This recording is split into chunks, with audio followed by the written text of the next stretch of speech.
Hello everyone, today we read and comment on the 11th paragraph of the first chapter of the first book of von Clausewitz, Vom Kriege. The title being The Political Object Now Reappears. So, the political object now reappears. Here the question which we had laid aside forces itself again into consideration, wieder, the political object of the war. The law of the extreme, the view to disarm the adversary, to overthrow him, has either to a certain extent usurped the place of this end or object. Just as this law loses its force, the political must again come forward.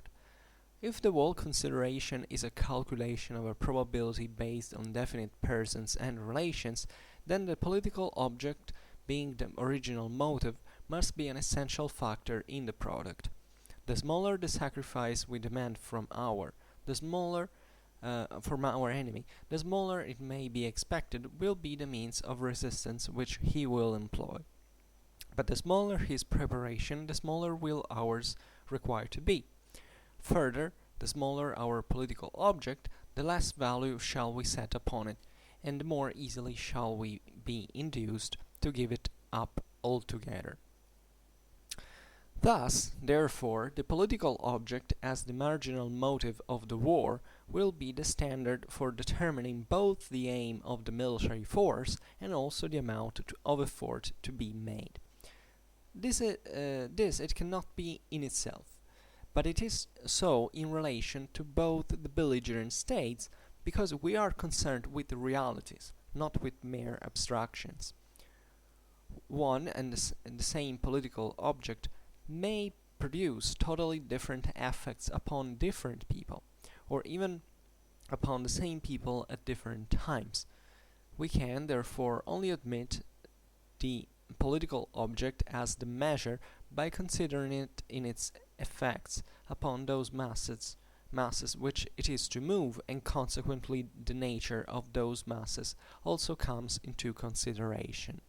It is easy to see that thus the result may be very different according as these masses are animated with a spirit which will infuse vigor into the action or otherwise. It is quite possible for such a state of feeling to exist between two states, that a very trifling political motive for war may produce an effect quite disproportionate, in fact a perfect explosion. This applies to the efforts which the political object will call forth in the two states, and to the aim which the military action shall prescribe for itself. At times it may itself be that aim, as, for example, the conquest of a province. At other times the political object itself is not suitable for the aim of military action. Then such a one must be chosen as will be an equivalent for it, and stand in its place as regards the conclusion of peace. But also in this, due attention to the peculiar character of the states concerned is always supposed. There are circumstances in which the equivalent must be much greater than the political object in order to secure the latter. The political object will be so much the more the standard of aim and effort, and have more influence in itself the more the masses are indifferent, the less that any mutual feeling of hostility prevails in the two states from other causes, and therefore there are cases where the political object almost alone will be decisive. If the aim of the military action is an equivalent for the political object, that action will in general diminish as the political object diminishes, and in a greater degree the more the political object dominates. Thus it is explained how, without any contradiction in itself, there may be wars of all degrees of importance and energy, from a war of extermination down to the mere use of an army of observation. This, however, leads to a question of another kind, which we have hereafter to develop and answer. So, here, you read, this is kind of a relatively long paragraph. There are much longer actually in the Vom Kriege, but it's relatively simple in its essentials. The political object now reappears. So fundamentally here von Clausewitz has observed, as we have seen, in the previous paragraphs how war is unavoidably tied and controlled and modified fundamentally by politics at all times. In fact, it doesn't even make sense to say, okay, war starts from a certain point and politics get out of the way. No, politics always dictates fundamentally the effort through which war has, and the objective of war also to a certain degree at all times.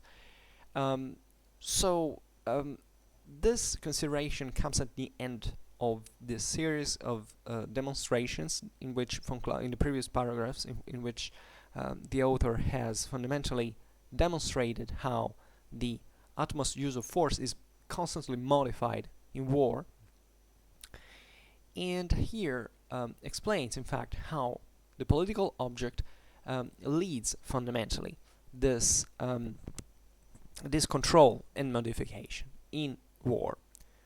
So here he starts, in fact, here the question which we had laid aside forces itself again into consideration. Widerlichert, and it says, see paragraph number 2, in which we have von Clausewitz had defined, in fact, the objective of war.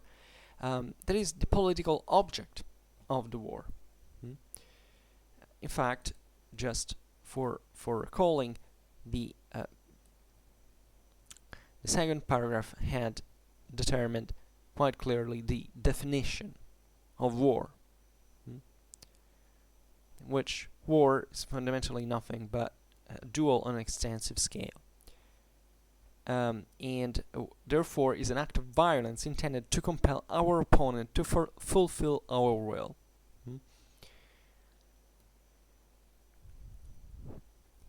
So, yes, not therefore. I mean, the real definition is that war is an act of violence aimed at making our opponent, to compel our opponent to fulfill our will.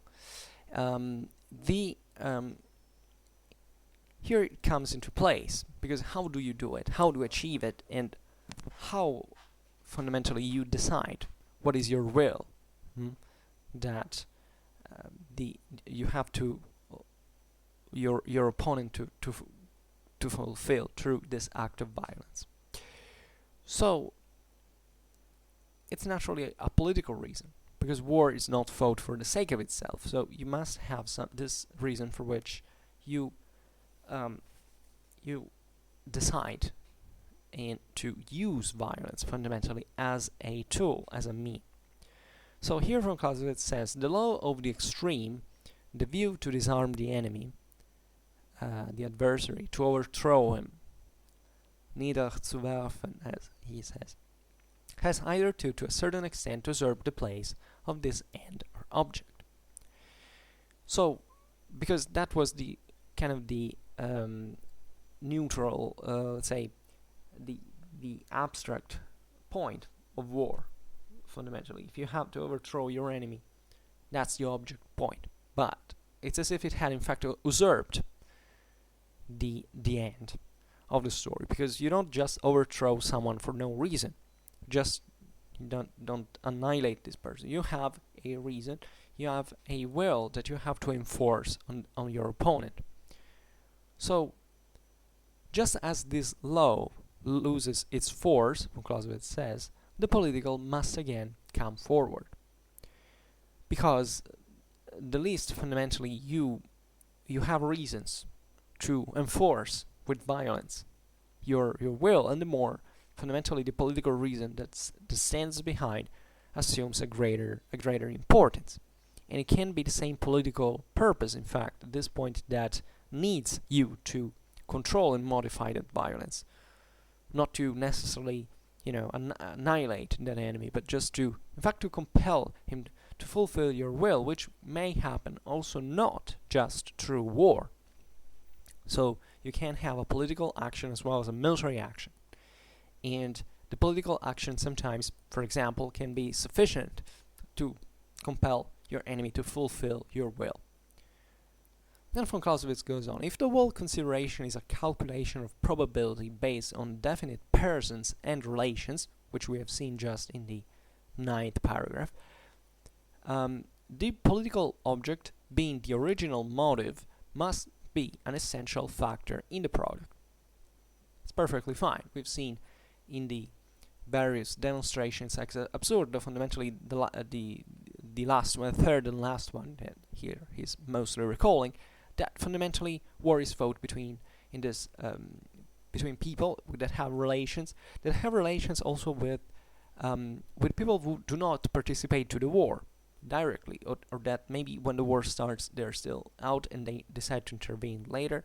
So the point here is, what's the original motive for that clash, and how, given that we have seen that the utmost use of force is always mitigated by these relations and what may happen, for which you have to be to extend this utmost use of force and to dilute it fundamentally at best over time. How fundamentally is what's the essential factor in this whole system as a result of this calculation? It is in fact the original motive. It is the original motive. Why is that you're fighting fundamentally? Just for the sake of annihilating someone?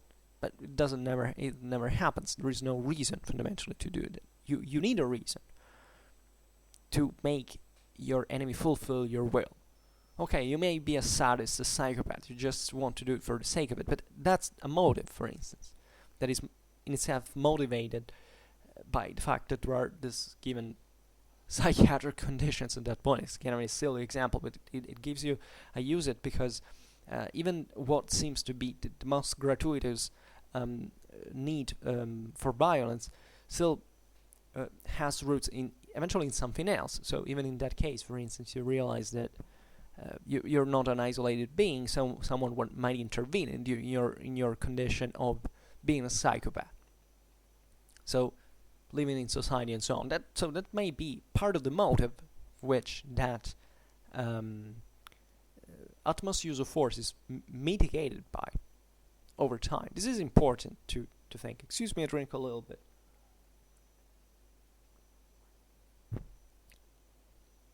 So here, von Clausewitz goes on with kind of in fact, a proportional principle, mathematical principle. The smaller the sacrifice we demand from our enemy, the smaller it may be expected will be the means of resistance which he will employ, quite simply.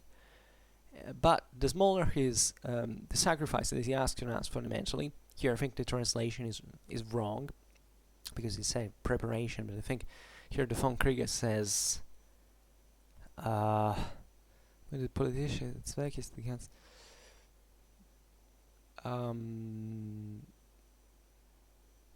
yeah, okay, well, the Anstrengungen, okay, well, the more, however, this force fundamentally exertion will be, the smaller will ours require to be. So this is very simple concept. I mean, here it says the smaller the sacrifice we demand from our enemy, the smaller we may be expected will be his resistance. So it's kind of obvious, and that's also fundamentally here it talks about the sacrifice. So fundamentally, we're not even talking about just about war, we're talking about politics and war at the same time. You know, if I poke someone with a stick for no reason, this person in the street, let's assume this person may be you know, kind of altered, etc. But you know, I think rarely he would punch us back in the face, because we're not in fact asking for such a great sacrifice. Can be weird, can be upsetting, can be annoying, but it doesn't necessarily require, you know, such a great violence than this one is fundamentally. You know, he could respond. So the same goes for us. I mean, the more the enemy will fundamentally create a problem with his forces, preparations against us, etc., the more he gives reasons fundamentally to us to react. And this is pretty normal, and this happens in literally every kind of situation in life, because you always have a kind of conflictual nature with every single being you're in front of. I mean, there is a being who wants to do something. You are maybe just for the fact that you have to check what this being is doing, you're kind of annoyed because you don't know what is is happened to. So there is always this constant relation, for which, by the way, things can vary wildly. In fact, von Clausewitz later says it, and we will see it, that fundamentally even different actions can lead to very different reactions depending on who is the subject that receives it, that suffer it. But this is generally it. I mean, if you really what is that happen, like the oil containers that have been hit by torpedoes by the Japanese fleet, by the Iranians the other day in the Persian Gulf. Well, that's been pretty serious stuff. The oil tankers got on fire. The crew has to be, and we know more or less what happened fundamentally. So, but that's not been enough to bring war between, I don't know, Japan and Iran, or the United States or Iran, simply because it was a relatively small sacrifice for eventually what this was, but this was given the conditions. If this had happened in another context, under the light of the sun, in a moment, I don't know, some of the moments of greatest tensions during the Cold War, this might have caused fundamentally either very different reaction depending on what in fact the political situation really was about, because that was an act of, torpedoing a ship is evidently an act of violence, is clearly in the sense an act of war, can be interpreted as such by international law, but this does not depend. Here we're talking about war really by definition, the use of violence. Well, this had a certain reaction, and this reaction was dictated chiefly by political factors that today are that nobody really cares about going to war, even if in fact a ship is torpedoed, which is an act of violence and therefore can be perfectly assumed as an act of war, given it's carried out also by with probably military instruments. Now I don't really know about military actors. Now I don't really know about the case specifically, but that's still a good example.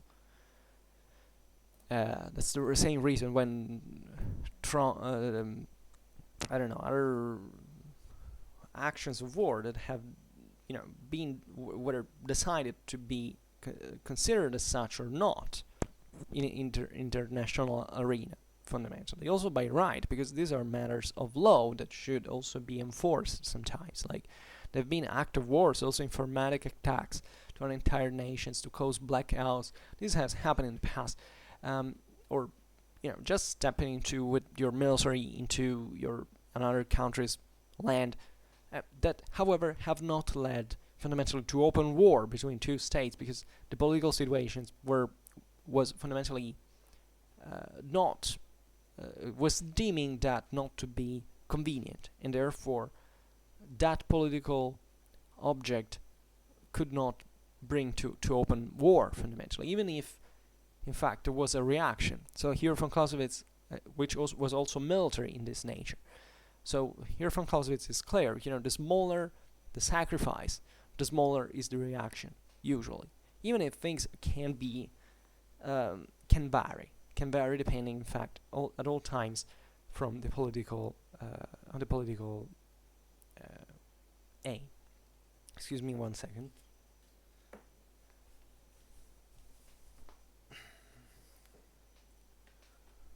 So here we go.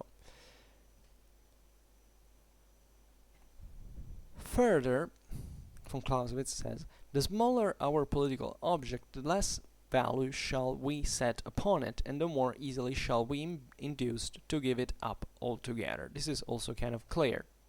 In fact, like the example that we have just done, there might be, something we want to do, but we see that the odds are unfavorable, so say, okay, it was not so important after all, we give it up.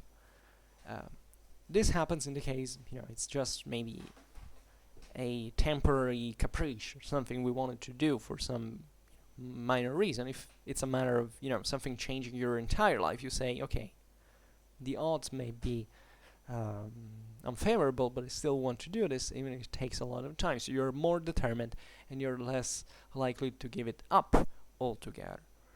So this depends naturally on the here from Clausewitz puts it on the, if I read correctly, in fact on the size, even on this, he used the word, in fact, klein. So literally, the smaller our objective, political object is, and the more easily we shall be induced to give it up altogether. So there are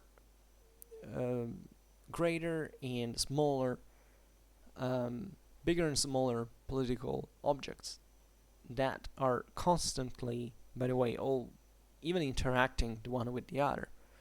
I mean, it's really like this. This can be brought very easily, even at an individual level. I mean, think about you now. You have several, objects. For instance, trying to hope that my video will become more interesting the more it goes on, and that may be driving you to listen to me now.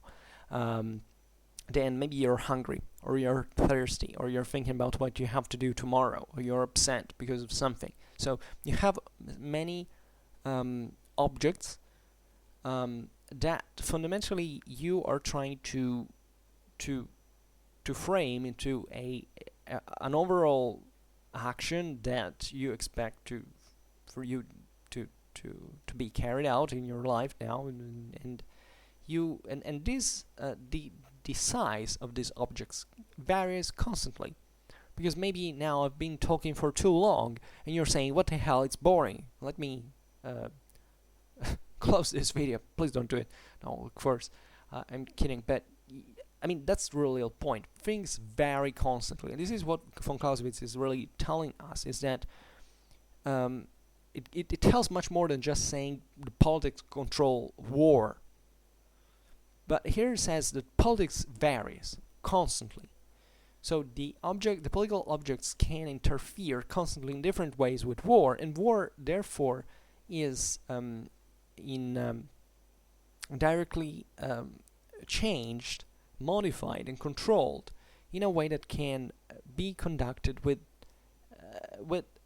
a degree of unpredictability, fundamentally, because you're not given. Even if you're a general who is entrusted of a military object, it never ends there.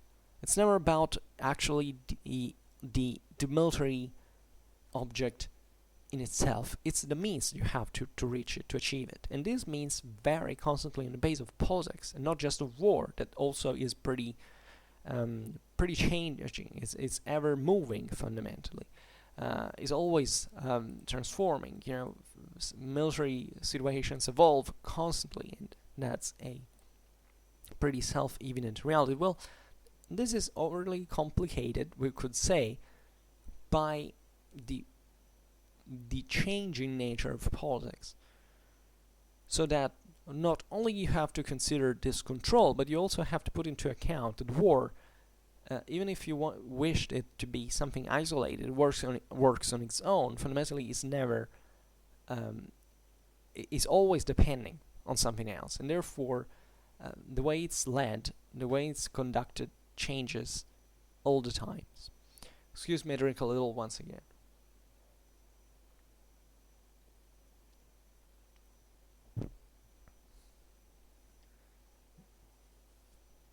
So, going on, von Clausewitz says, thus, therefore, the political object as the original motive of the war will be the standard for determining both the aim of the military force and also the amount of effort to be made. So this is very clear. So politics, has an object, as we've seen, and this object is fundamentally the original motive of the war. That's the real motive why people fight. It's not for the sake of fighting. as culturalists imagine, like as if the humans were cool about killing each other. It's really not. It's something that goes against the instinct of survival by definition. There is a very, very self-evident motive for fighting that is something that goes beyond the fighting itself, and that on the contrary dictates what in fact both the aim of the war and also the effort that has to be made into it will practically be. So this is particularly important because to distinguish the two things, the military force and the effort to be made, because the aim of the military force and the effort to be made, because the aim is naturally, of course, what you want to achieve, and many times we even dream to achieve certain goals in life that can be both political in the sense, so something that have not to do with violence strictly speaking, but sometimes we just say, okay, there may be something I would like to do, achieving it through violence, but eventually I can't do. So in that case you have an aim of the military force, but at the same time you also to determine politically what, so from a perspective that is external to the military one, how much effort you have to do, you have to make fundamentally to achieve that military aim. And this is particularly important because if, of course, the effort is greater, it can vary. Here from Clausewitz, as if you remember from the Red, it actually speaks about it. There can be a certain amount of effort in war is actually greater than the will that you are putting in there. Not necessarily something that will be more costly than what you need to than the benefits, but really literally something that is much greater than your political will, that has to start in this sense to unleash violence in order to achieve something. So you have to measure at all times whether that's fundamentally worth it or not, and this decision is not based on the field while you're fighting. And that's before the war has started, so you have to think it over fundamentally. And what is interesting in this sense is that, psychologically speaking, there is always this option on the table. While you think about using violence, fundamentally, you're much freer in your intentions than you're free when you're actually delivering that violence, because you fundamentally are scoping all the various chances, all the various options that you have, and you're trying to say, okay, what can I do with my potential? So this is particularly important as a perspective, because it reveals that fundamentally the military option is always on the table for a state, just like the violence is always an option for an individual. But this is just a tool, an instrument, a mean that you're using, that you can use potentially at all times in order to achieve something that you may, however, still not be able to achieve, because it's particularly difficult, as we've seen, also to foresee what the ultimate result of a war or an act of violence can be, given that you're exercising it on a reactive being, fundamentally, so they can fight back. So naturally you have to think about all the various potential scenarios that can develop from this action as well. And in fact, von Clausewitz makes another astonishingly concrete statement. It's kind of obvious, we already met it before, but this is just to remind what von Clausewitz is fundamentally interested in, that is not abstractions, but real war. In fact, he says, this it cannot be in itself, but it is so in relation to both the belligerent states, because we are concerned with realities, not with mere abstractions. And this is perfectly true. So von Clausewitz is reminding us that we're not in a war game or a video game where you're a human, you're fighting against fundamentally certain mechanisms, even if they're maybe guided by other people.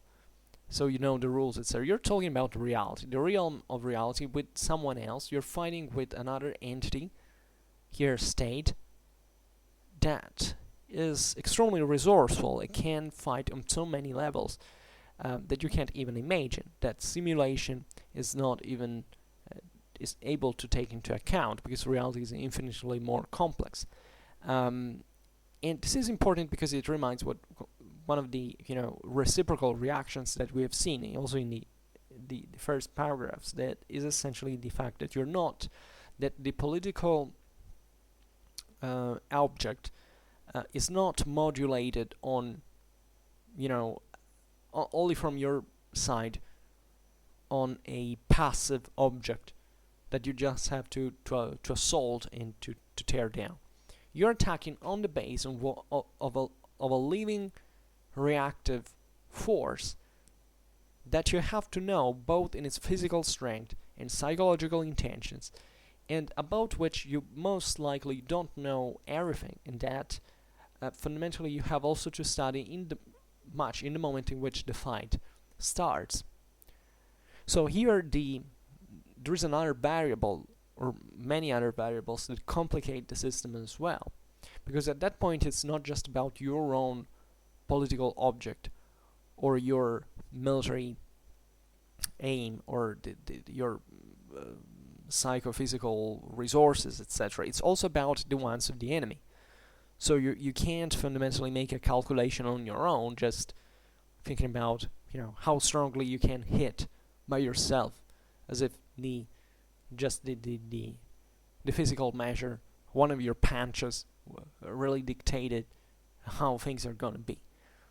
You have to take into consideration many other factors on the base of the fact that you're fighting at least against another opponent that in turn has relations with other people, that on the fact that you also have relations with other people. So this gets extremely complicated, and this is how reality really is.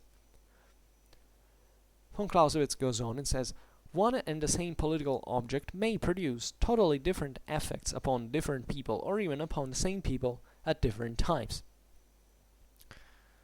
We can therefore only admit the political object as the measure by considering it in its effects upon those masses which it is to move, and consequently the nature of those masses also comes into consideration. It is also crystalline clear. You have always to consider on which masses you're exercising your political and military action, both from your side and from the enemy side, because the same political object may produce completely different results on different people or different peoples, and or even these same people but at different times. And these are fundamentally characteristics that, as you understand, are not just merely military. Of course not.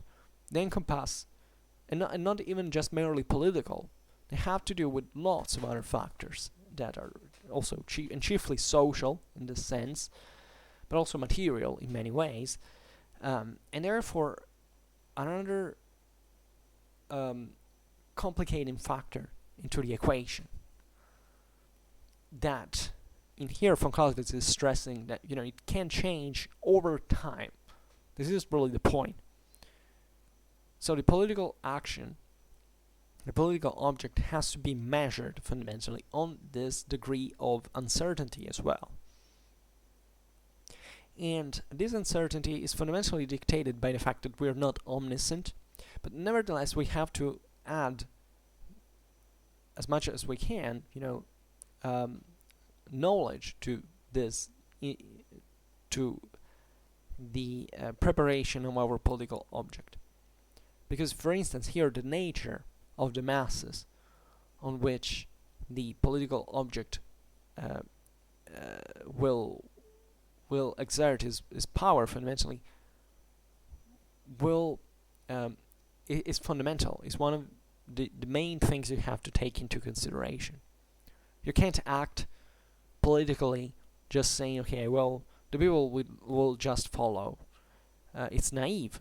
You must have some sort of idea of what, even if you are, let's say, a totalitarian leader and you expect naturally the people to be always there, you still have to fear what may happen, because the system may not respond fundamentally to your political object. You will say, it's too costly, we can't do it. And these are problems that happen for real all the time. Even in those extreme contexts. So just think about into a democracy where everything is also more fluid, etc. So this may lead, by the way, to many other interesting considerations. But here, let's stick to what von Clausewitz is talking about. This is still very theoretical. Here, von Clausewitz he's stating what really happens in reality. So he's starting actually to, from the absolute to move into the realm of, how things really happen. But it's still relatively theoretical in the measure in which he's still just showing you how all these forces practically interact, and showing you that this is what happens at all times, but it doesn't tell you fundamentally, also because he cannot, what your specific situation may realize. It is just fundamentally alerting you to make you understand that you can't deal with certain situations thinking that politics has nothing to do with society, or that war is kind of a thing in itself that you can measure in just how strong you are, and not taking into consideration other accounts or variables. Also because this is not really something you have to read from von Clausewitz. I mean, this is something that von Clausewitz is explaining to you, making you understand how this happens at all times. So this doesn't really, this is not really a prescription. This is a description. He's telling you, look, that even if you know nothing about politics or about war or about society, still the way, if you were theoretically to be put in charge of one of these things, still will oblige you to take into consideration these factors, even if you don't expect it.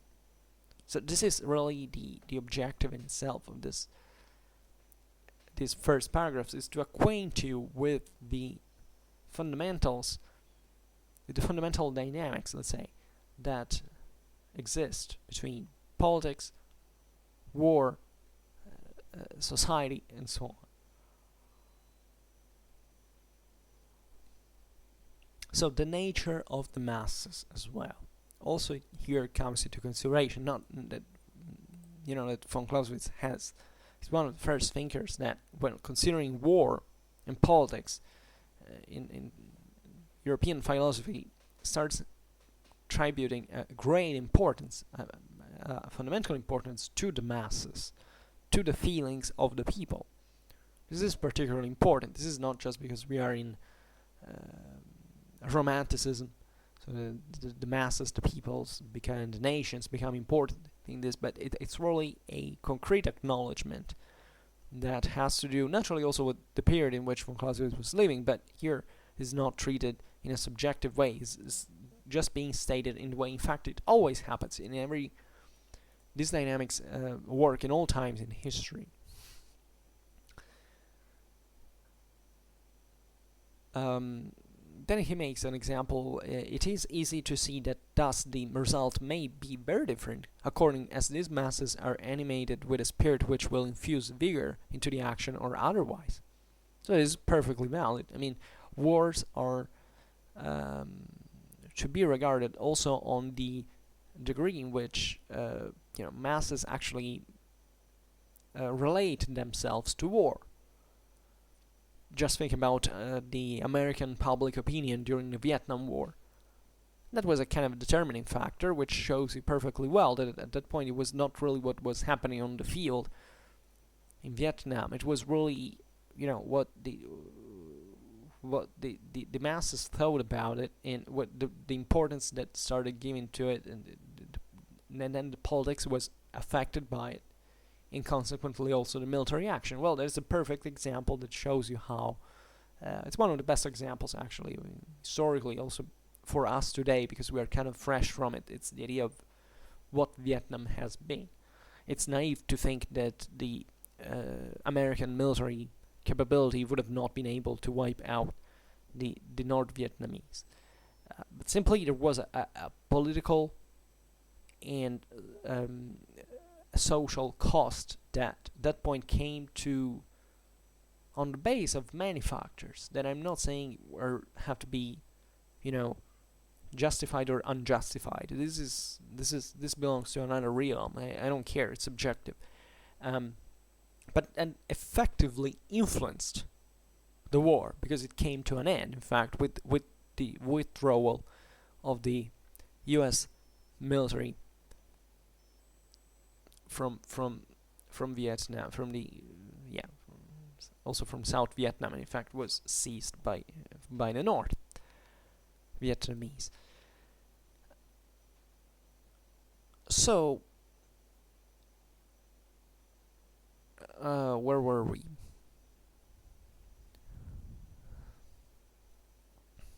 Okay, so this is von Clausewitz talk about this vigor that is given also to the action. This is very important. Von Clausewitz was writing with in mind what he called, in fact, the wars of liberation. I mean, the wars that had brought Prussia to be freed from the French occupation, as a matter of fact. So, in that sense, for that was a dramatically important moment for the development of a German national identity, that would culminate, in fact, half of a century later with the unification of Germany under Prussia, incidentally speaking. So, incidentally, and also because of the Clausewitzian theories, because without von Moltke and his military education, we would have not, which was perfectly Clausewitzian, we would have not had a unified Germany, a Second Reich. So this makes you understand also as just as a banal, which is not, however, historical example, how these factors intervene. And what I wanted to say is that, in fact, these wars of liberations were seen as the moment in which the Germans had started, participating also as a mass with vigor into the action. Just figure that, at this point the Napoleonic Wars are a bit a watershed between two eras, and then the 18th century had been a moment in which at least the political theory of the absolute monarchies, which weren't quite absolute, telling the truth, objectively, was that it was just an absolute monarch that decided where to shift the armies and to play, to fight wars as if it was a board game, fundamentally, and that was thought and conceived in that way because of a political propaganda, let's say, but still in those conditions, that's why I say that they weren't quite absolute monarchies in the actual meaning of the term, because still they had to counter the effects of the masses, and that's why, even if France won the American War of Independence against Britain, still,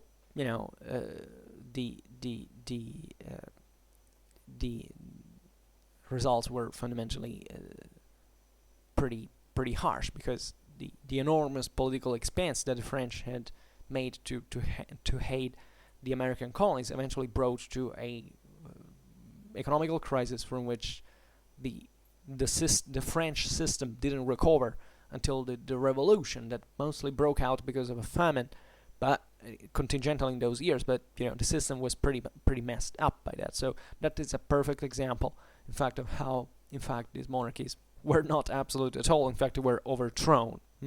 Same goes paradoxically with the same Brits.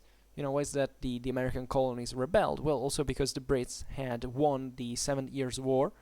So you may say, oh well, we won the war, fine, that time against France. But Britain now got huge parts of what had been French North America.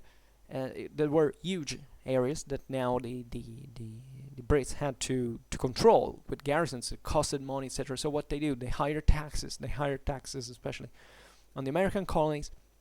They have to take on themselves the burden of this garrisons. They are made fundamentally. They're forced to buy certain products that the Brits were exporting from the rest of the world, from India, from about tea, in fact. And that's why, in fact, that people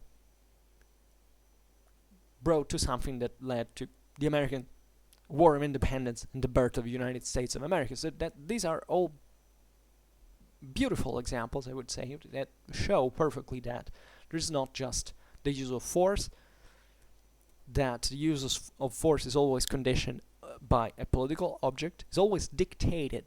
I think I like this definition best. And that politics has to deal, has to be aware also of the masses. Because at that point it was really a matter of masses, even if you consider still the 18th century revolutions as mostly as a middle class phenomenon. So it still was an elite fundamentally. It wasn't really the masses. The masses is something that started, acting, in fact, mostly in the 19th century in this sense. So because those with the industrialization and so on, the countries became kind of mass societies in this sense. But the idea is still the same, because even in the bourgeois of the 18th century revolutions were part of a system that still encompassed also the mass of the rest of the peasantry and so on. So this is how it is complex. Everything is complexly intertwined. This is what von Clausewitz, that had seen, had been living through those things, knew pretty well. And makes another example. It is quite possible, he says, for such a state of feeling to exist between two states, that a very trifling political motive for war may produce an effect quite disproportionate, in fact, a perfect explosion. That fundamentally says a very small thing, a very small action can cause a war that you won't believe, fundamentally.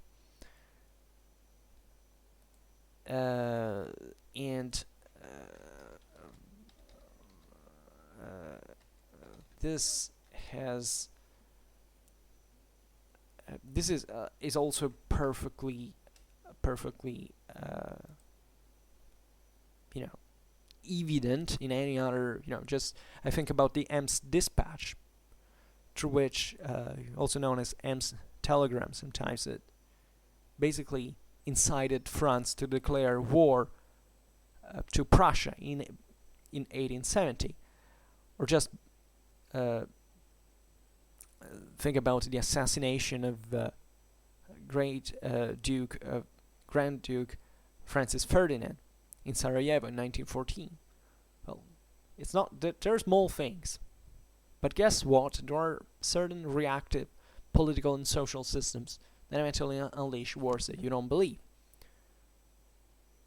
The Ems dispatch triggered this reaction, for which France invades Prussia, and Prussia strikes back, and the Second French Empire is wiped out, and and modern Germany is born.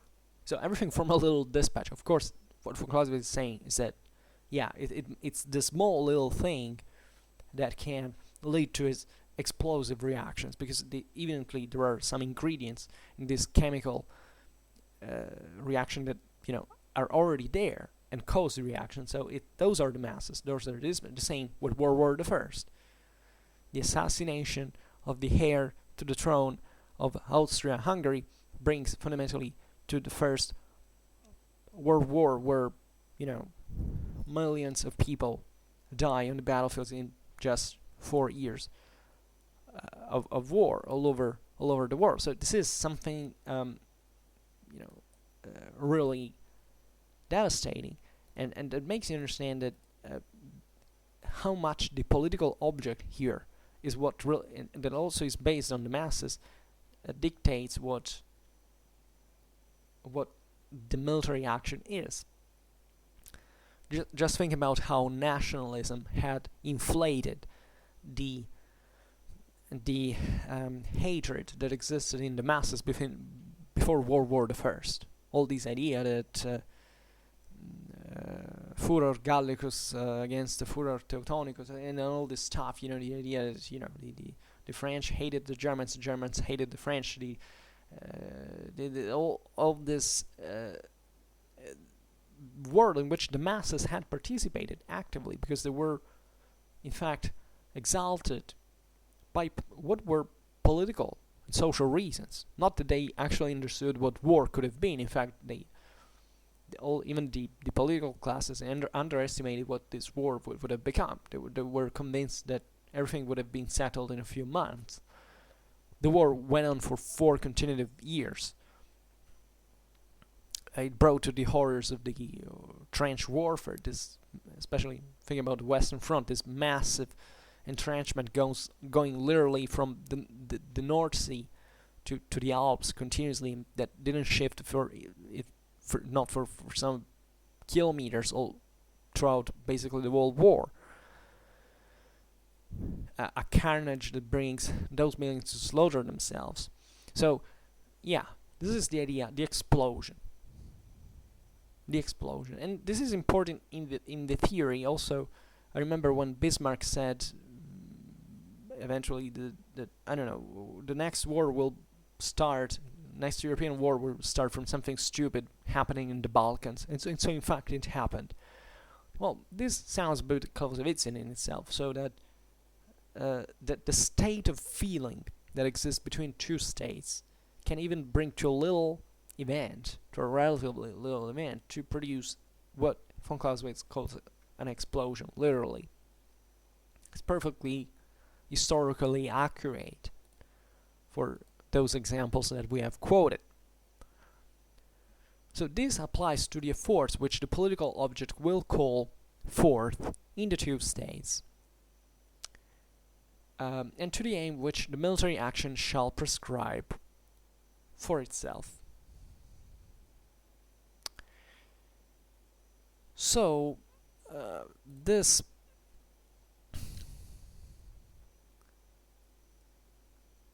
has fundamentally to do with the greatness of the effort that the political aim provokes in the two states. And in the immediate object through which it intends to achieve, to reach with the act of war, fundamentally. So he says at times it may itself be that aim, as for example the conquest of a province. At other times the political object itself is not suitable for the aim of military action. Then such a one must be chosen as will be an equivalent for it and stand in its place as regards to the conclusion of peace. So he says this political object varies, as we've seen. So sometimes it varies to it swings between certain extremes, fundamentally. At times it might be that fundamentally the political object is all one with the aim of military action. For example, here I want to seize a province. So at that point my political object is taking that province for, I don't know, it's rich in minerals and I want to become wealthier. And therefore I will do everything it will take to, I will measure, the pros and cons, fundamentally, and modulate my military action to, however, achieve that same goal that fundamentally the practically politics has, that is literally incorporating that province.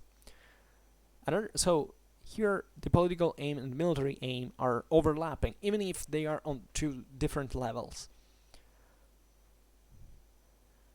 But fundamentally they are achieving the same identical result. And other times it may happen is that the political object itself is not suitable for the aim of military action.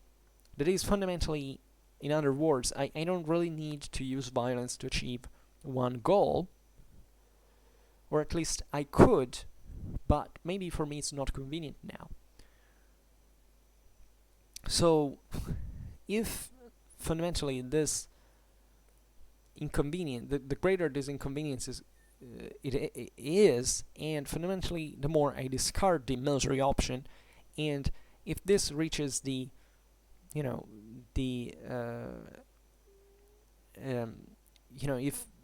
fundamentally I can achieve the same thing through political means rather than military ones, well, at this point in war it's useless even to keep on fighting, because at that point let's conclude a peace and settle the terms, because now we are in a condition of force that doesn't require further fight, because we have fundamentally already achieved the result. It's a bit like when in that other paragraph, von Clausewitz had said that if we all knew what the political the result of war would be, if everybody was aware of the relations, the strength relations among the various states, there would not be no need to fight, and everything in terms of dominance would be solved into a sort of algebraic calculation. Well, here it's relatively at least from a conceptual view, a bit similar thought, because he says fundamentally now the military action is not enough. Is not required to achieve that political objective, because now the conditions bring me to be able to impose to the enemy that condition without using violence. So he will compel to my will. He's already compelled to fulfill my will, and I don't need to use further violence. So this is, let's go to determine this in a political seat, and this is achieved. So this last example is also very meaningful, because it makes you understand how war is fundamentally just really a tool. You don't have to make war for the sake of it. You just have to achieve that goal. That's it. If it requires war, you use war. Otherwise, it doesn't, and you're not obliged to do it. So this is very important for understanding really the importance of the political object at the root of wars. If you think the wars are fought by humans because just they enjoy blood and violence and stuff like that, you haven't understood much about human nature. But this is what many people out there, like culturalists or even pacifists, or both at the same time, what a horror, try to make you believe, is that fundamentally politics shall be always nice. There should be never violence, because if you like violence, you're just a brute. Well, okay, go tell that to the partisans that resisted to Nazi occupation during World War II. They didn't have to use violence, because I'll say, oh well, but there are pacifist reactions. There can be pacific resistance. Well, no, because history teaches us, there can be effective pacific non-violent resistance, which is also relatively untrue also in those historical examples where it's usually regarded, but only if the conditions allow you to achieve some goal. In fact, this is what von Clausewitz has literally just said, that there may be political movements that do not actions that do not require violence to be achieved, and therefore, okay, peace, okay. But in certain other cases, there aren't. Nazi occupation was one of those cases. You have to fight against it. And even if now it gets complicated, it still gets complicated by war, by politics, because there were also collaborationists, for instance. So that is a peculiar, that is kind of a very meaningful thing. There were partisans who fought actively because of their political ideas regarding the Nazis, and therefore this entails a lot about civical duties and so on. So there were other people who said, okay, maybe they didn't like the Nazis either, but it's like, okay, let's coexist with these because they're kind of brutal, they're kind of strong, and resistance can happen with a very high cost that I personally will not take, and that's what kept Nazi occupation going on. So it's naive to believe that a war is something you can discard from the political option, because as a matter of fact it's always there by definition, and in certain cases it's way better to use that option, because it will probably kill less people than ones that will be killed if you go on do nothing. Like it happened with the Holocaust, for instance, and the other 4 millions that, aside from the Jews, also were killed in Nazi concentration camps. So this is particularly meaningful in my opinion. That's why it took the blood of millions to get rid of Nazi tyranny. That is particularly important. So, and this has to do naturally with the military action that is being waged upon Germany and its allies, and that's the real point. That's the real point. Then of course you can condemn also other things. You can say, okay, well maybe there were certain military operations were kind of useless, like hitting civilian objectives, like historical centers, the German cities, that eventually caused, instead of the break of German morale, actually the Germans to fight even harder, and that is today usually regarded as useless in terms of, so not just in losses of human life, but also of artistical, cultural goods. And yeah, okay, but if you had, that was a mistake, for instance, but still the whole use of violence is not. It's also very interesting. This opens to very wide philosophical, deep philosophical questions. Like, I don't know, think about the American War of Independence.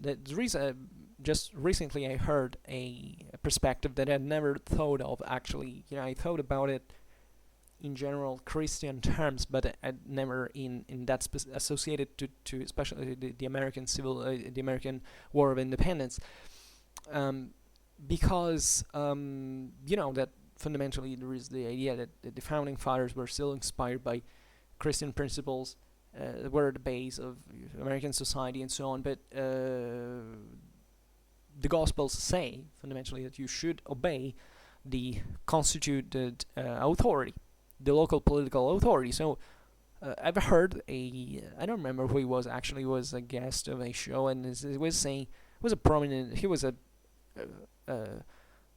think a theologist fundamentally. He was saying, I would have not done it if this was an American, and said at the time I would have not fought in the War of Independence. I would have not taken a weapon for fighting, because in the Gospel it's written that I don't have to do it. So there should be a kind of other means through which this is achieved.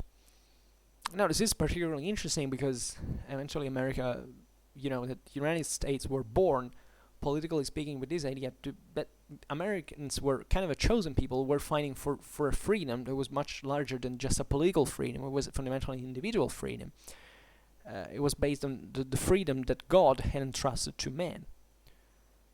It was conceived like a natural law. This is Jewish naturalism that fundamentally inspired the theoretical political theory, of many, not just of the founding fathers, but many other philosophers and politicians at the time. So that's a question leaves open, and von Clausewitz in a certain sense reconfirms it, because von Clausewitz is never telling you should go to war for the sake of it. Many people were, I think, really in this sense, grossly ignorant about this topic. Think that whoever writes, I don't know, just for having written a treatise on war, von Clausewitz is just a warmonger and someone who enjoys war and I think he would have been pretty and deeply upset and disappointed if he had heard such a thing. Von Clausewitz never tells you that war is good. We will read it. He talks about war, his experience on the field, etc. It shows all the horror of what it is, and that's one, by the way, one of the few moments in which he carries himself away by saying very, not very subjective things, because he remains always didactic in this, but he says, whoever has been to war knows how terrible that is, and would never wish to be in it, fundamentally. So the point he makes is that if you really want, the whole reason why the treatise is, that Vom Kriege has been written, is to actually drive humans into a war by acquainting them with what war is. Because von Clausewitz's hope is not that there will be more wars in this sense, but that the wars that will be fought will be actually functional, will not be political mistakes, and will be kind of reasonable wars that have to be fought for, precise reasons that at that point are hopefully inescapable. So this is a great message that von Clausewitz is telling us. Everything stems from politics. Everything stems from your individual responsibility as a citizen, your civic ethics, fundamentally, that makes you individually responsible for the use of violence. And this is probably the most didactic thing that you can think. Because if you keep thinking, like many people do objectively, that war is something that is floating in the airs, just maybe fought by evil and greedy people who want to rule the world for the sake of it. They haven't really understood much about what war really is.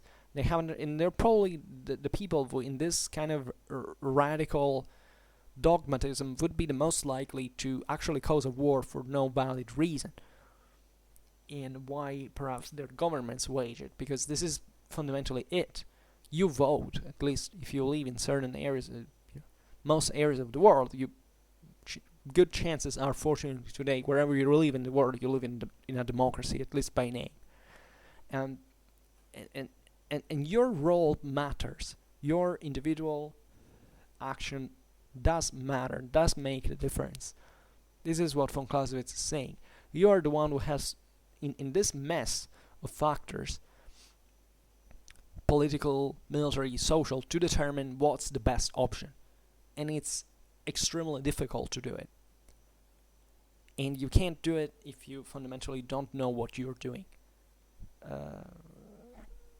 You're gonna have serious troubles fighting a war if you don't know what a war is, and that's why he wrote the Vom Kriege.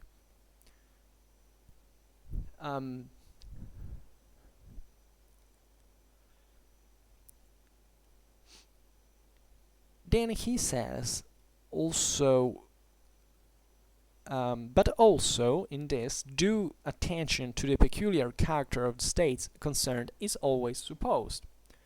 So it says also in here, when let's say we have seen it, war fundamentally takes the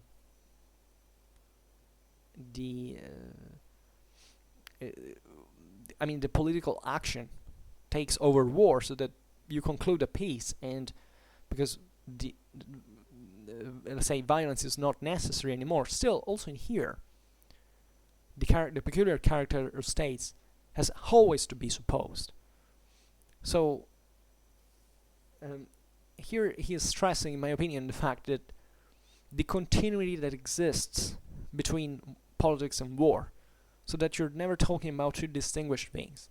That even when the hostility, the violence is ceased because war is over, still the motives that brought to that war are kind of alive in part, or at least have evolved into this a line that is always politically led. So it's always a matter of it's always about politics determining whether war will break out again or not, and it never ends. So it's always reversible, so that violence is always there. The end of a war doesn't mean there will be less wars in the future. It all depends on what you do now will your political object, with your political actions that behave accordingly. And let's just repeat it for stressing importance here. The war is just a continuation of politics by other means, nothing by that. Which sounds kind of, also this phrase is being sometimes misread. It's easy to misread if you don't get into the Clausewitzian theory in itself, but here it's not saying that war is something here that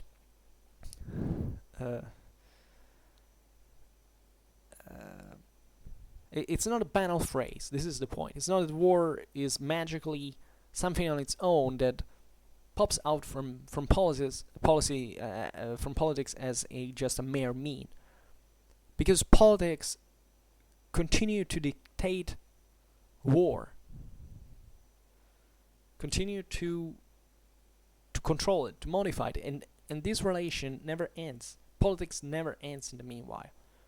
War can break out and come to an end. Politics is always alive. As long as there is a society, there is always politics. So war is just in this sense a consequence, and what should be scary in the definition of politics of war is just a continuation of politics by other means. It's not war that evokes this terrible spectacular destructions and sufferings and so on, but politics, because that's what it triggers. When you hear this phrase, I think people just are fascinated by the word, literally by the word war, and they do not understand the extremely frightening messages that lays. Politics in comparison sounds something nicer, kind of a bit messy, bit chaotic, bit of people quarreling, but it's fine. But war is the terrible thing. No, the really terrible thing is politics. The really frightening, one of the most frightening things ever. That's our human condition, our civilization. The most frightening thing we should be extremely mindful of is politics. Never to say, okay, politics is bad, is dirty. We don't have to think about it. It's all false. Let's delegate it to someone else because I don't care. No, that's quite the contrary. If you really care about things like war not to happen for unnecessary reasons, you should take politics in your hands, because that's the only way you can fundamentally control the use of violence, and you personally make a difference. So that's the deepest message perhaps you can draw from the Clausewitzian theory, aside from all the extraordinarily amazing thing, and also perhaps more interesting thing, especially for military historians, about the conduct of war.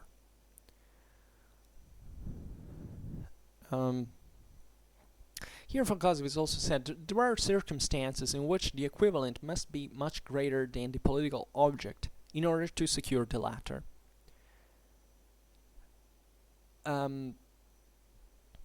So here, fundamentally,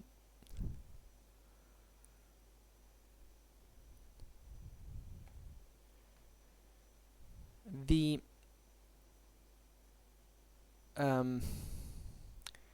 here is talking actually about the military equivalent. This would be the maybe better translation of this this passage. There are situations fundamentally in which the military equivalent must be well greater fundamentally of the political aim, the political object in itself, because this could be achieved. This is particularly important because it basically says, okay, I want to achieve something, but I could make a hell of a war to get to it. So this is also true, that the war can grow so costly to fundamentally to achieve one result that we can say it's not worth it, but at the moment seems in fact something smaller than something more relatively more contained than what we think. It's like with I don't know, here I admit that I have some difficulty in understanding the passage, because I don't understand, and therefore I ask to you as well, if there is some expert out there, is that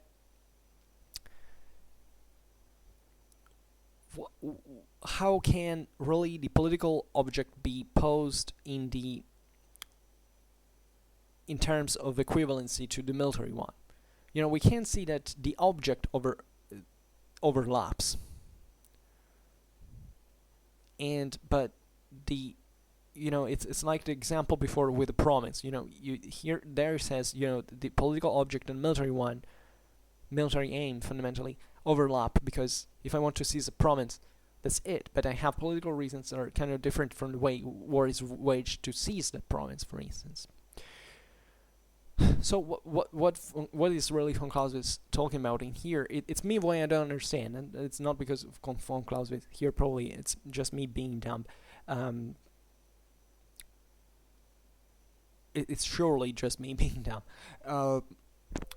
But the general idea here that I think is that there are evidently certain wars that require a much greater cost than what the political purpose had foreseen. This might be an interpretation. So it's kind of evident. It's like I was thinking about World War I, in fact, in this sense. That you see how, in that case, the political action brought to the slaughter of millions sometimes that at the end of the war, say, was not worth it. Think of all the offensives that have been launched in World War I and eventually were bogged down in the bloody mud of the trenches that failed, like battles of Sedan, Verdun, the zones of offensive on the Italian front. I mean, all literally human tides that were infringed over the barbed wires and machine guns and bayonets. I mean, that's really how that political action that was calculated on the base of, let's say, also expecting a less,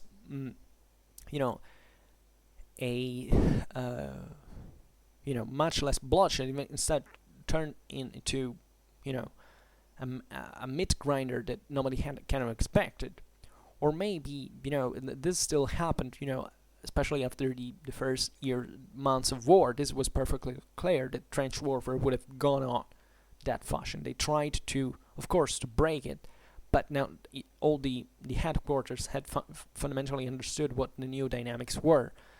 Just for the record, the myth that World War I went on with generals thinking that, the trench warfare was just a temporary situation, in the sense that it didn't have to be taken into consideration. Men were sent just to slaughter because generals had not understood how trench warfare worked. It's plain stupid and anti-historical. After 2 or 3 months of war, now every general had perfectly clear in mind how trench warfare worked. Trench warfare was extremely sophisticated, by the way. This myth of brutal warfare, if something brutal is therefore unsophisticated, it's absolutely false. Trench warfare was one of the most sophisticated warfare. It was incredibly developed in many ways. But that is an example, in my opinion, what von Clausewitz is telling here, is that you may achieve a political aim with a cost that is much greater. Now, this may be... I'm still puzzled a little bit, because of the equivalence fundamentally of the quantification of a military object with an absolute cost, because that's the only way the equation can be solved. But von Clausewitz never talks about absolute costs, because it's always the political action that gives a cost gives a value to human life, even. So I'm a bit puzzled by this statement, but it's I need probably better. Well, I'd say if I manage to decipher it better, I will tell you on another occasion. But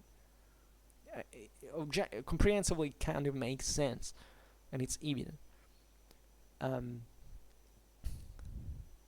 that you need a huge military force to achieve a political object that seems small. It's like, whatever. Because here it's the object, they're not even the political consequences. It's like saying, I don't know, the Soviets ran for Berlin, getting slaughtered en masse by the Germans in defense during World War II. The political object was to seize Berlin before the Western Allies could. So, in that sense, there was a moment in which even the same Soviet Stavka said something like, let's overthrow Stalin. This in 1944, when Stalin was kind of at the acme of his power, because the sheer human losses of the Soviets were something astonishing. I mean, they lost people in millions. They lost people in millions, you can imagine. When they were defending defense against the Nazis, you can imagine now that the Nazis were defending what the cost really was. The Eastern Front, in this sense, was a meat grinder at levels that are difficult for a human mind to actually picture. So this might be the sense, in my opinion. However, here it says the political object will be so much the more the standard of aim and effort and have more influence in itself, the more the masses are indifferent, the less that any mutual feeling of hostility prevails in the two states from other causes, and therefore there are cases where the political object almost alone will be decisive. Now here also is a bit of a relatively complex sentence. Maybe rephrase it in a more literal fashion. Let's see here. I had translated something saying fundamentally that the political purpose will have in itself, as measure of a force, an influence that is more prevalent and decisive, the more the masses are indifferent, and how much less tension exists naturally between the two states. In some cases, the influence of the political purpose thus becomes almost exclusively decisive. I like this translation of mine best. It's kind of clearer, because it basically says that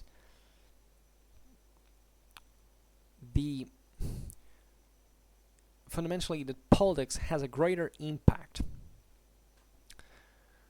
also as a measure of a force, etc., and therefore in directing the military instrument.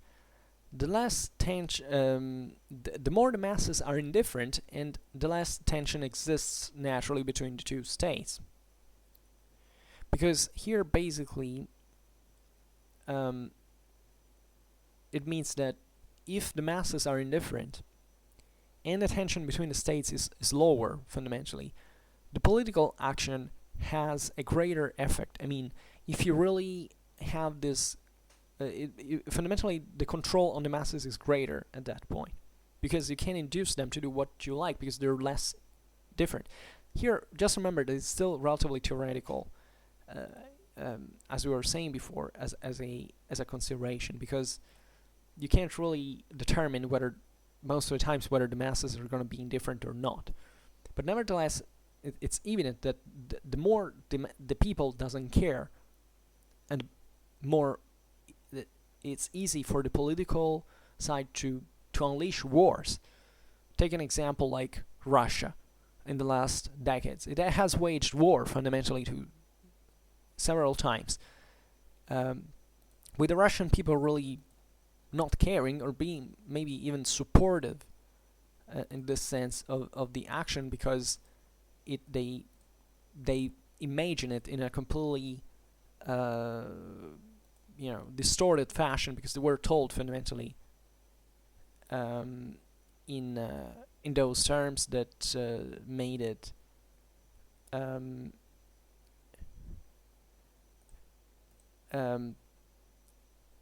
suspended in the air. This is something that I've met very easily in such circumstances, where you talk with people who do not know politics, who do not know history, who incidentally tend to dramatize history in their own way, but to completely flip it in the moral sense that they want.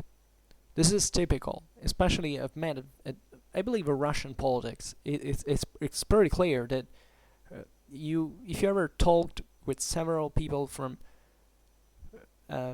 from that context, you realize that they don't really care about what reality is.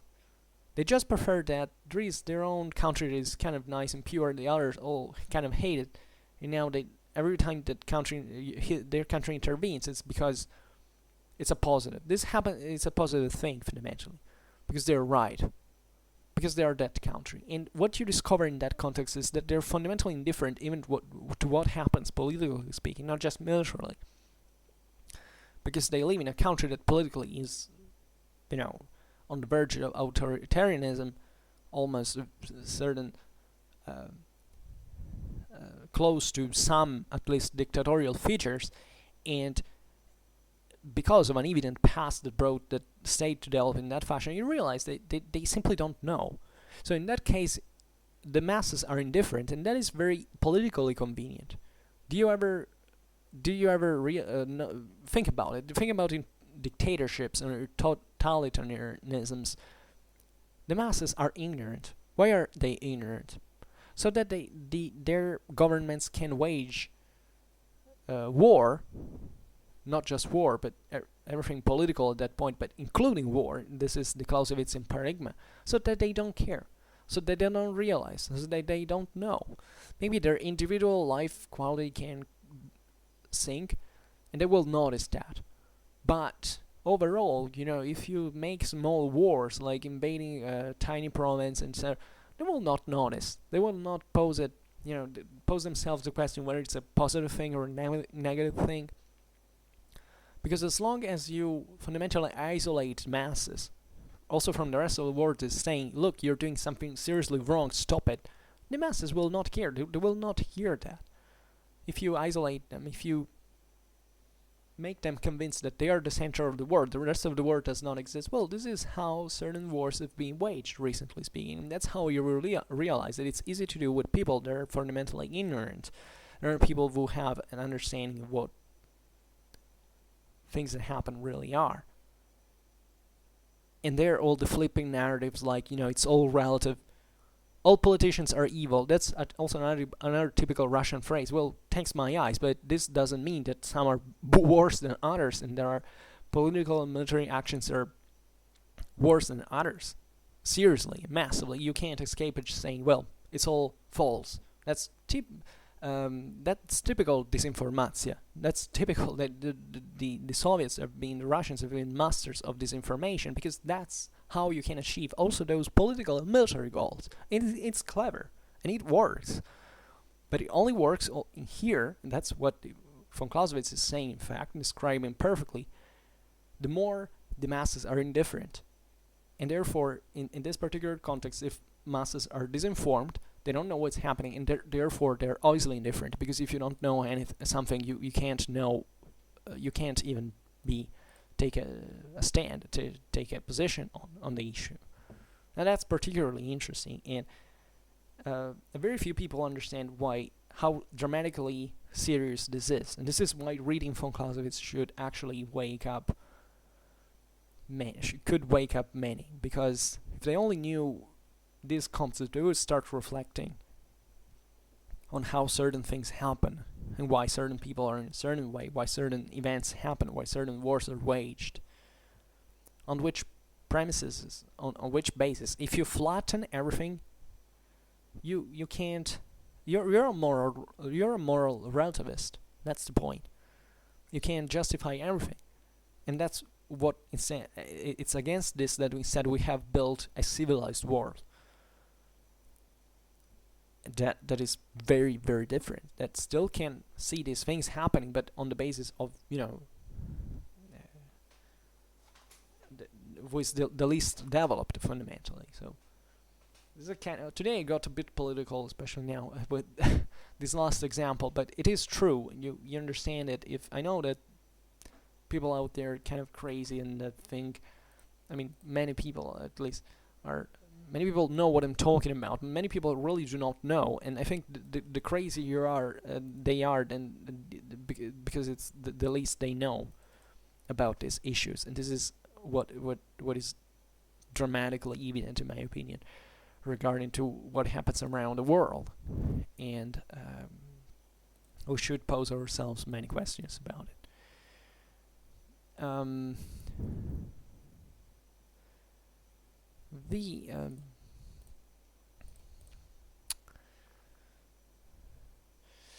so I would say this is clear. And what is also interesting though is that von Clausewitz says that political object will be more able to dictate the standards and effort the less paradoxically the feeling of hostility prevails in two states from other causes. Now this is also particularly interesting because he is saying, and it's not to be given for granted. I mean, two states can not necessarily fundamentally. Two states, let's say it better. Politics controls less states who are hostile between each other from other causes than the political object. So fundamentally, it could be easier to push these two states to war because they hate each other. But paradoxically, it would be more difficult to do it for the right political aim because the feelings of hostility of these two populations will fundamentally alter the rational character of politics, the calculation that should bring to an actual war. This is particularly important because many times in history, in fact, there were states that went at war not because they have thought it thoroughly, but simply because they felt hostility one against the other. Just measuring their political aim on the base of their feelings, not of reason. And there are also here we shouldn't make mistakes because there are wars that instead are dictated by mere political actions. Before we were thinking, in fact, about we were making an example of dictatorships, of totalitarianisms, who make wars without actually, I mean, trying to detach, or at least the people, or in that case even to orientate their hate through propaganda and so on. So creating this artificial feelings of hostilities that are, however, aimed at making the people orientated towards the right political ends of their government. But here, von Clausewitz is talking about other causes. He's talking fundamentally about the fact that a state that goes to war against another by a political direction is gonna have trouble in controlling this thing if the masses have other reasons for hating this country from the ones that eventually that actually brought the government to war. So this can translate itself in many ways, for instance, of a country being too eager to go to war and pushing actually politics in the government, because this is also it. The government is not undetached from the people, so the government constantly is put under pressure and sometimes is also guided by the people, who says you have to do this, otherwise you're out of here. So this kind of happens. There are certain more parallelisms we could do, but I would skip it because I would get even more political than what I did before. Actually, also from the other side of the barricade, let's say. But it's evident that certain wars are fundamentally fought because public opinion is fine with that. For instance, and this historically is pretty much out there. So also this is interesting because this also kind of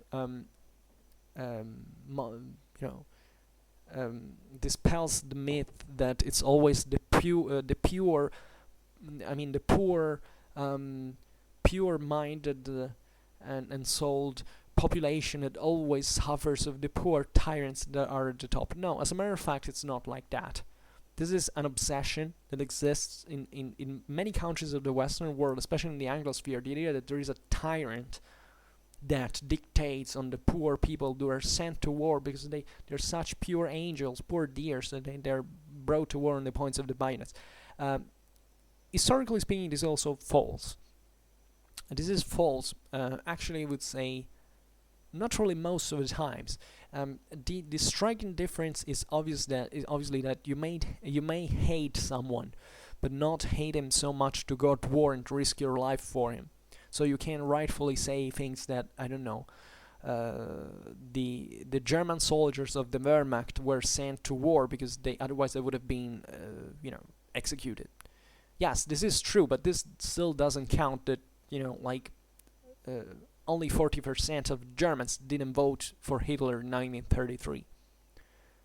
So how do you put that? You vote for someone that eventually makes, at least at the time, political intimidation, violences, assassinations, and that openly claims that that there has to be active discrimination against certain ethnic groups and so on. And then, you all of a sudden you become a pure angel because you're sent to war. Well, of course, there is a kind of empathy that you can feel for anyone that suffers into war, that is sent there, that is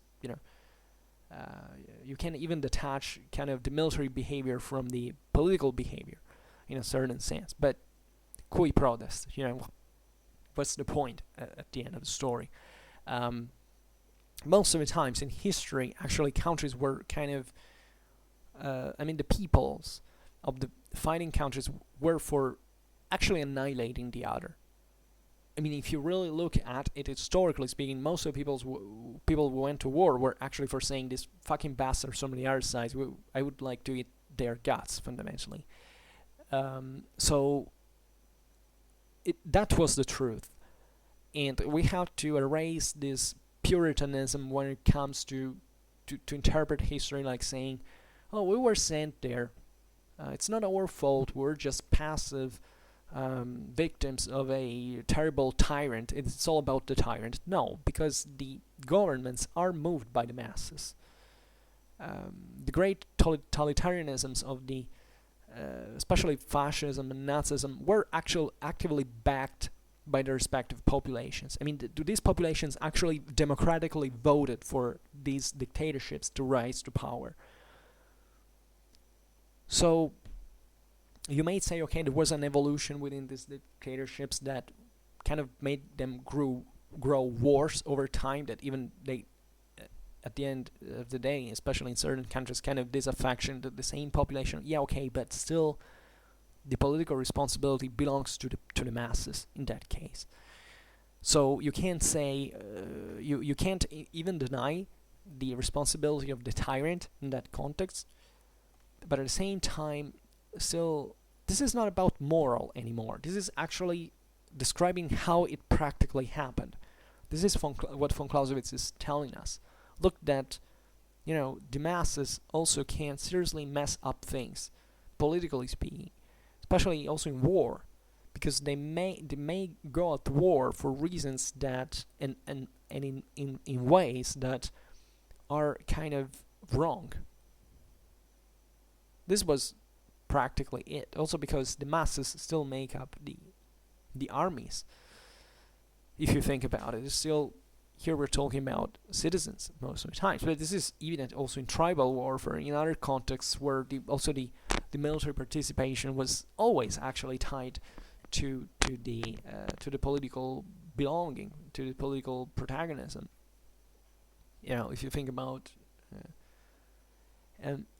and this is particularly important because today I believe that we live in a world where we kind of feel, we kind of grew deresponsibilized in a certain fashion. Yes, we acquired our own individual rights.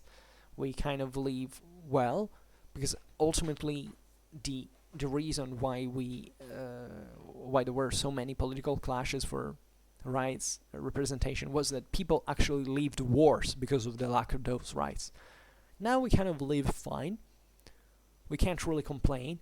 Yeah, life, generally speaking, I think life is beautiful, but by certain standards, yeah, you can say it sucks. That there are people who still have generally many difficulties, many problems, but that's kind of a human existential condition. But politically speaking, we kind of now got what we wanted in last century or so, mostly also starting from the 19th and even before. But this is a very long time process. But we we kind of all have, in terms also of political representation and ultimate decision,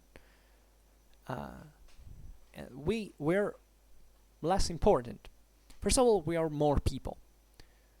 This is also important. Before, societies were kind of much smaller, so you had individually kind of much greater impact on how things went. Well, in that case, the bond between individual object, let's say, and an action, and moral responsibility was much more evident. Today, it's not, because today it's very easy to live in a country that is kind of well off by certain standards and saying, okay, my government does bad things, but I don't care, I'm different. I'm even from another political side. And what you do instead of then fighting back, let's say, is simply saying, okay, but I don't care. I have my Facebook, I have my smartphone in general, I can do whatever I want all the time, and I don't care. I have ways to entertain myself, let's say, with other stupid stuff that fundamentally have nothing to do, only in appearance, with politics. Because first, you're doing those things is actually distracting you from more important things. Secondly, even doing those things actually has an effect. Because if you use a certain site, you're automatically giving money to someone, even if you don't realize it. Because you do it for your own personal, relief, to enjoy this, to get notifications, to be looked at, to be followed. It's my case. You may be happy about it, but at the same time, you may be doing for yourself. I incidentally don't try not to. I mean, I like it as in some measures, but like anyone, but mostly created Schwerpunkt exactly for discussing about these things and being aware of what you do. So that's way more important to me as a general aim. I don't do it for never being hungry for attention, fortunately. The contrary, I mean, even a too reserved person sometimes. I tend to keep things for myself only, but that's the point. You still have an effect. You still have a political impact of some sort if, to make it stupid, you go to the supermarket and instead of one product you choose another. Because you're free to do it, but it's not just about freedom, it's what you do with that freedom and how you preserve that freedom. There are people who are given freedom and do not know what to do with it. And that's a serious problem. And it's actually a problem from everyone, because we all kind of waste our resources in a certain manner, in a certain measure, and we could do better. And I would say at this point the most important thing is just acknowledging that and acting accordingly. Like saying, okay, I know today I'm gonna waste time in part, but still if I do better than what I did yesterday, maybe this world is gonna be better. And this is how really the world works. Like sometimes for instance, I don't know now whether my videos are kind of useful or not. I don't know what effects they're having on the world, the way the world goes. I like to think that, if I get enough views, something in the world will change, maybe because people have heard my ideas and they will start thinking about them and developing their own in turn and acting differently. So I like the idea that we can improve. So sometimes in the day I say, okay, I don't want to make the video today because it takes a lot. I'm tired. I don't want. But at the end of the day, I always say, okay, you know what? This is kind of useful. This is kind of allegedly for a good purpose. At least if I'm able to deliver some effective material, some effective idea, I can do something better. So that's also kind of a driving factor, and that's what von Clausewitz indirectly is kind of telling you. You can't just see things passively. You can't just look at things sectorially, like saying, okay, I am me, I'm a sort of monad, whatever I do doesn't affect other people. No, everything has an effect constantly. That's the Clausewitzian trinity: government, army, and people. They are all intertwined, because whatever happens among these three has an effect on all the others. I also hate, frankly, also relatively to the military, how also in the West we are fundamentally looking at, especially in certain countries, as the military as something kind of detached, like a caste. Sometimes the military also behaves like this in turn, so it's going both ways. But it's this idea that from one side there are the civilians that are in their own world, from the other side there are the military men who are in their own world, even maybe abroad. So who cares, you know? No, we should take back the awareness that whatever happens in our society, it's in part our own responsibility, and this affects whatever happens all around us, in terms of politics, in terms of war. So you can't just switch on, I don't know, whoever watches TV anymore, but let's say follow the news daily just for 5 seconds and say, oh, okay, this crazy thing happened. Well, I don't care. Something happening somewhere else. No, because that is happening in the same place where you will live on Earth. So, and that would be. So, you can't reason like that. You can't alienate yourself. And it's very easy instead to alienate yourself, especially through the internet. This is important. That's why I try to make these sidebars, because in the videos, because I believe that everything we talk about, it's not just about politics. It's not just about history. Sometimes I'm disappointed by. I realize how even these videos on Von Clausewitz are not listened to so much, or not watched so much, because they think it's just some crazy, thinker of the 19th century nobody actually knows and said a bunch of things. Maybe they're not even true. No, von Clausewitz is much more than this. Von Clausewitz has this enormous importance for our own, for building our own our ethic, our civil responsibility, because it really shows you how things are. It really tells you, in an orderly fashion, how these relations, and this is the relations work. This is important, because really, if we have seen now, Schwerpunkt has been going on for more than 1 year. We've seen many times in Schwerpunkt how you can't deal with history just as a story that you want to know. Most of the people deal with history like this. I'm sorry about this, but I know also many of my followers actually reason in this way. I see it from the stats. I see them from the tastes they have. I see from the stuff they like and how much they listen to it. And I can say that aside from a bunch of elite that also kind of participates, that tries to understand, that applies itself, there is not such a great progress, because most of the people are just torpidly asleep in this world that only bombards them with useless stuff, doesn't make them think, doesn't develop their criticism, and does not help society as a whole. Just orientate people towards certain tastes for clicking, for watching, because that ultimately makes people make money. If you watch Schwerpunkt, just know that maybe you give a bit of money to YouTube, because that's what I also do indirectly. But if you give time to Schwerpunkt, your views, you're giving views to something that truly helps people growing, aside from my own let's say incapability of delivering contents in an effective way for many reasons. But if you watch Schwerpunkt, you at least are acquainted with, and this is what I hope really I can do. If I have several hundreds subscribers at this point, I want to hope with all myself for this reason. It gives something for building a more critical thought. That's how I try to make the channel about. That's what I honestly want it to be, because what do I care? I could go on with my stuff every day, not wasting hours talking here. What do you think I do it for? Is it for money? No, because let's be honest, nobody makes money through these things.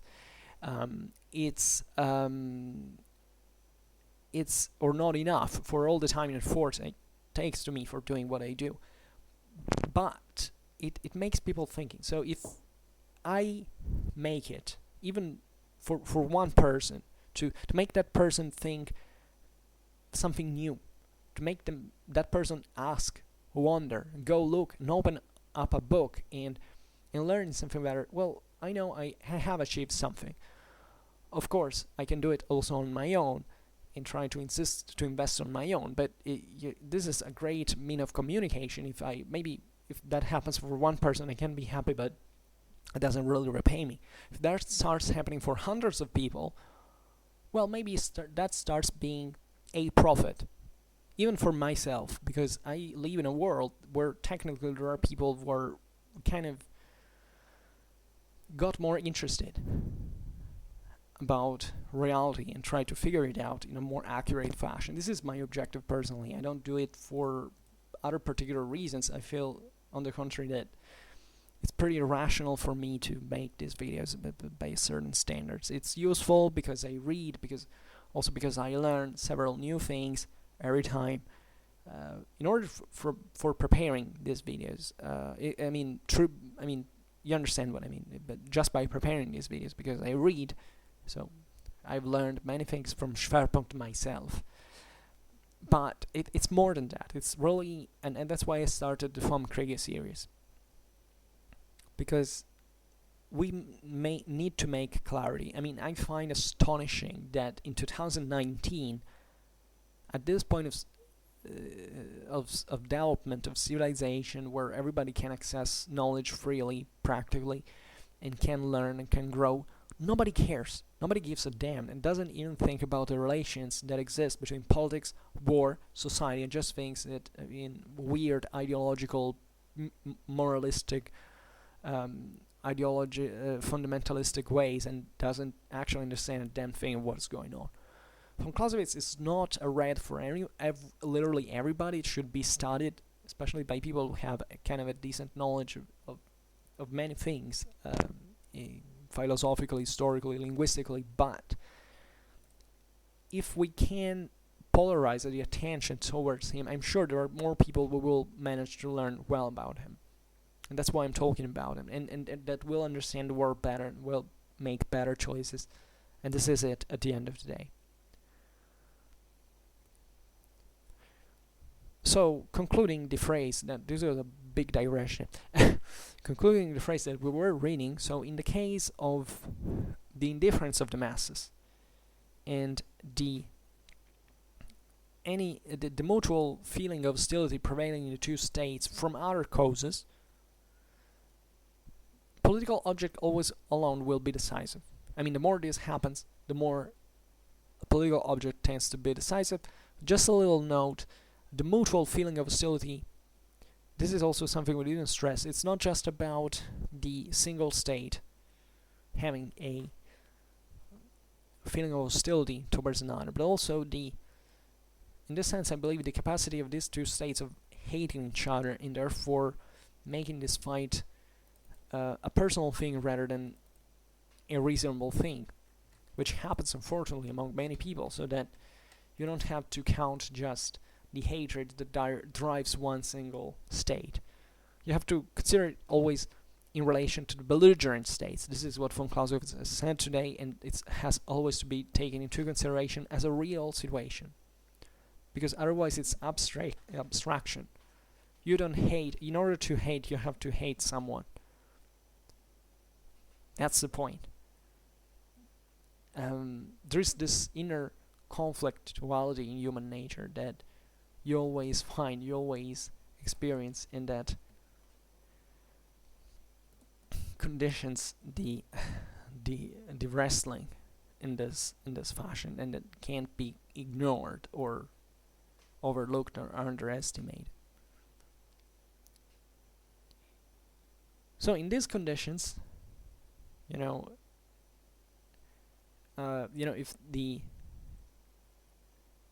if the masses are indifferent, if they don't have any mutual kind of feeling of hostility, the more the political object alone will be mostly decisive. Because it's as if there was no attrition fundamentally that could bring to war, to the political object to be shifted somewhere else. This is the end of the meaning. Then it says, if the aim of the military action is an equivalent for the political object, then action will in general diminish as the political object diminishes, and in greater degree the more the political object dominates.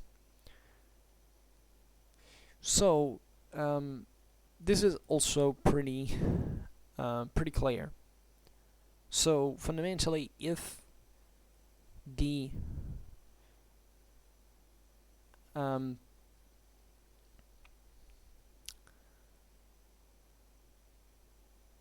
if the objective of the military act makes up the same political object, there is this direct proportion between the importance of the political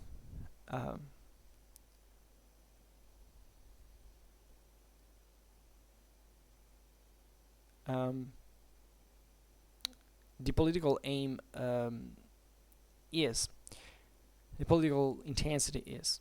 So it will lose, in general, importance. The military action will lose more importance compared to the military one, to the political one, sorry. How more the political objective will be prevalent. So the most important thing that is, which is the conclusion of this paragraph, is that thus it is explained how, without any contradiction in itself, there may be wars of all degrees of importance and energy, from a war of extermination down to the mere use of an army of observation. This, however, leads to a question of another kind, which we have hereafter to develop and answer. So I admit also that the previous phrase was not entirely clear. Should retranslate it better.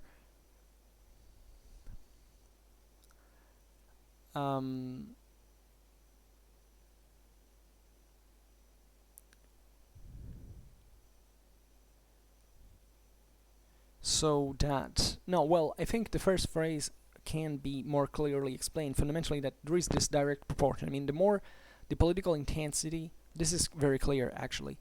It is very clear as a phrase instead. The more the political intensity, the more the military action is intense, fundamentally.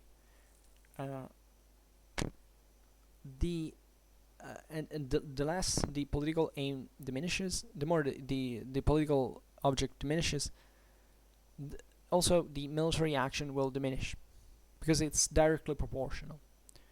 So this is the logical conclusion of von Clausewitz, is that there is no contradiction in all sorts if you find degrees in which the energy delivered varies widely. So this is particularly important because also on a moralistic ground, as people like to make in general, there are certain wars like saying, oh, this is a small war, okay, let's do it. And this is a war of extermination. Oh no, this is terrible. Let's not do it. Because, of course, they're pretty wild extremes. Here, von Clausewitz actually makes the example of the mere use of an army of observation. So, basically an armed force that intervenes even on the field but doesn't quite kill anyone because it's just observing. The other is the war of extermination. Naturally, we have put certain limits to even to war, but if you in its destructiveness. But we have seen that in von Clausewitz, even if there are certain international laws that try to mitigate the destructiveness of war, fundamentally you realize that war, these are virtually influent, and that war actually always destroys in the same way. So it's even difficult here to define what a war of extermination is, because we have seen that main object of war is to disarm the enemy, but this could happen, as a matter of fact, mostly happens through extermination. Doesn't matter that whether extermination is circumscribed to just one enemy unit. That expands also into other, even in the civilian field. I mean, this extermination, this destruction actually occurs. So what von Clausewitz here is that there is fundamentally no intimate difference between these two kinds of wars, because it's not about war changing nature. It's about the energy given it by politics that varies. This is also very important because it can be easily explained through kind of a physical metaphor. It's as if you have an engine and you give it more or less fuel. That's basically it. And more powerful than engine, I mean the more work that that engine will achieve fundamentally. The engine is kind of a fixed machine. It always works in the same way, but war is something different. War can modulate itself, can expand, can contract, all depending on these factors. So what he's saying now is that it's silly to look at war as if there were wars that are kind of different one from the others in the way they are fought. Wars always have kind of the same logic. What really changes is the intensity of that war. And I'm talking about the war not as, but war as a universal phenomenon. So it's obvious that war changes because they have different objectives, they have different, equipments, they have different, all the various kind of differences that can exist in an actual war. But these differences are dictated from something that exists external to the world. But war as an act of violence is always the same thing. It doesn't change in time and history. You can't objectively say that today wars are less, they're kind of more constrained in the way they're waged. Because von Clausewitz even said at the very beginning, if you remember it, one of the I think the very first paragraph, he says that that when he makes the comparison between the wars of these civilized nations and one of the savages, it says, the wars of the nations the civilized nations are kind of seem to be more controlled because there are not senseless slaughter of civilians. Usually, I would add, von Clausewitz perfectly knows it, and therefore there are this kind of greater. There is kind of greater.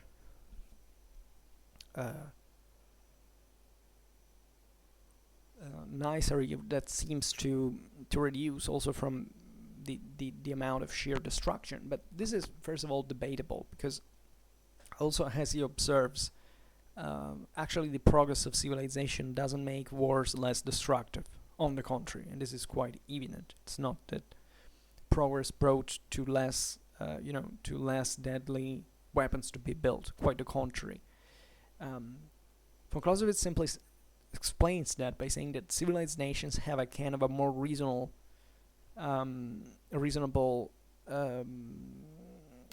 decisional process in the way wars are waged. So that, for instance, the senseless slaughter of civilians is not something you do because you actually care about civilians as themselves, as other people, but you do it because fundamentally the consequences that occur if you kill those civilians are going to be harsher for you. I would say, this also opens to very wide philosophical considerations about things like human rights. I mean, human rights, it's not that they exist in themselves. Who is that actually believes that there is a law that is created that actually has a real ground? It may be based on a moral ground, but that moral ground stems from you. So it's always subjective. What exists in this sense at the base, and not because you may not be inspired, for instance, by natural law. As you know, I'm not a moral relativist, but I still believe that moral is subjective, which are two different things. Not the moral is relative. The moral is subjective, so it stems from the individual. And the individual, in my opinion, in the social contract, creates, it's like homo homini lupus, fundamentally, like in Hobbes. He creates, and in other just naturalists, fundamentally, he creates the social contractualist, that the that society and its laws are not created because individuals are actually so philanthropic that by nature that they they decide to extend laws to protect everybody because they're actually happy of protecting someone. Because if they extend the law to everybody, they don't make exception. So they make it universal, so wherever you are, you can get those rights. And this naturally entails a universal nature and everything that is built culturally speaking. And I'm not trying to tear it down, because I also believe it works, but I do believe it works like this. So in war it's like that, is that also violence is delivered in a way that finds every time a kind of a political justification on subjective base. So that's why we have things like the Geneva Convention. Not because a bullet is kind of more or less deadly than another one. Yeah, of course, there are certain weapons that are banned, like napalm, stuff like that. But, I mean, you have phosphorus bombs. I don't know what's worse, actually, but how would you prefer to be killed, actually? With a chemical agent or with a rifle? I don't know, really, personally. You're still killing the person. You might increase its sufferance, and that's kind of, we don't want that stuff. But at that point, war is mitigated because people are more mindful about what could happen to them if they were to be found in the same condition. But still, the Geneva Convention doesn't say you don't have to kill. Because in certain circumstances, you can kill. You can kill. If you're shot first, you can answer fire. You can respond fire. Because that's it, and that's how war. So not even these rules actually are denying war, and that they're virtually irrelevant when it comes to actual war and how it is fought. Because we all know what happens in war. People get literally blown up all over the place. And that's the point of war. That's the only one. Have you ever seen a person bursting to pieces, like being gunned down by an MG, something like that? You basically got wiped out. You don't have any physical consistency anymore. That's what war is. So that never changes. That doesn't change it in the essentials, in the potential. The potential is unleashed only by politics, because war is just a continuation of politics by other means. So if you send an army of observation, or you just nuke a country, the difference there is not made by war. The difference is made by politics and the degree of energy that is given to that war. That's the real point. And this is dramatic. This is very dramatic because Von Clausewitz is not hiding anywhere. He's telling you straight and simple how it is. And to deny this because we are scared by it, it's stupid. It's like saying, to a little child not to touch fire in the chimney. Because you tell him that fire can burn him. So denying that war is like this is like saying to that child, don't think about the fire. Just behave as if it wasn't there. So the child goes there and gets burned. You need to get terrorized by the truth if you want to be able to cope with the truth. Okay, maybe not terrorized, but you need to understand even its most dramatic sides, because that's the truth, that's the reality. If you deny reality, you're not going anywhere. It really gets down to very simple concepts. If you deny reality in every field of human life, you're essentially doing something wrong.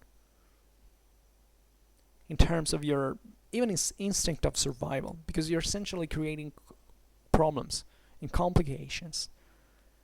And you're just distancing you from reality that is something from the truth that is something you should strive for, trying to reach, at least, even if you can't immediately, but at least to orientate yourself into the right direction. And that's the real point. And in my opinion, that's what really makes the difference in everything. So it's not just about war, but eventually war is one of the most dramatic, phenomena of our society. And it's not just a phenomenon, actually. It's not like, comes to rain, you know how it happens, but you can't really control it. Here, it's something you have the direct control of. Not as an individual, of course, but in part, a tiny bit, if as an individual, but as a whole society mostly. So why that's why the political responsibility, the Clausewitz paradigm, all its ethical and civic implications are so important. Because first of all, you can't escape from them, and secondly, they have a huge impact on the world you live in. So read about war, read about politics, read about things that happen all around you, because that's the only way not to get just a vague opinion of what's going on.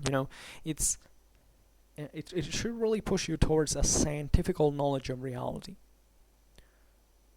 This is also how I think normally happens. I think the average person, the average person really, aside from Vom Clausewitz now and everything, has some interest in the world at all times, and especially among men or people who were there in the world and living and have this kind of also tendency towards the idea of leading, of controlling and managing society, because society is control, society is ruled, society is functional as a hierarchy fundamentally. That people get interested into politics. Politics is kind of arguably also, I would say, the most debated, or at least the most hotly debated topic. It's what fundamentally rightfully worries people the most. So I'm not saying that people are completely responsabilized, just think about their smartphones or something like that. They do live in a world where they evidently understand that something is going on that they should be interested in, and that's why we have the media talk to us, albeit very poorly, very insufficiently, and very distortedly about what happens. But it's exactly in here is that most people seem to have a very approximated, superficial understanding of such things, and they stop to one point. I'm not saying I personally don't get excessively interested into politics. I think I've reached a time in my life in which politics is. I've never been particularly passionate about in politics. When I was younger, especially, I thought it was very even apolitical, and that's the point, because apolitical means apathic in some ways. And I think by nature I've never kind of liked people who were heavily involved into politics. When in high school you have already those kids who start being activists, politically speaking. Sometimes it's fine because it really depends on what they are driven by, but that's the fundamental. But I've always been kind of annoyed sometimes by this mania of protagonism, of need to. I've always disliked exhibitionism in some way, which is kind of ironic because I ended up making a YouTube channel that fundamentally is about me talking, but I don't consider it exhibitionism in the sense I rarely talk about myself, and even when I do it, it's for a name. And just like now, what I wanted to say, in fact, is that I always stayed away from politics. Now I arrived, even though I had evidently my political thinking, my political opinions, and so on.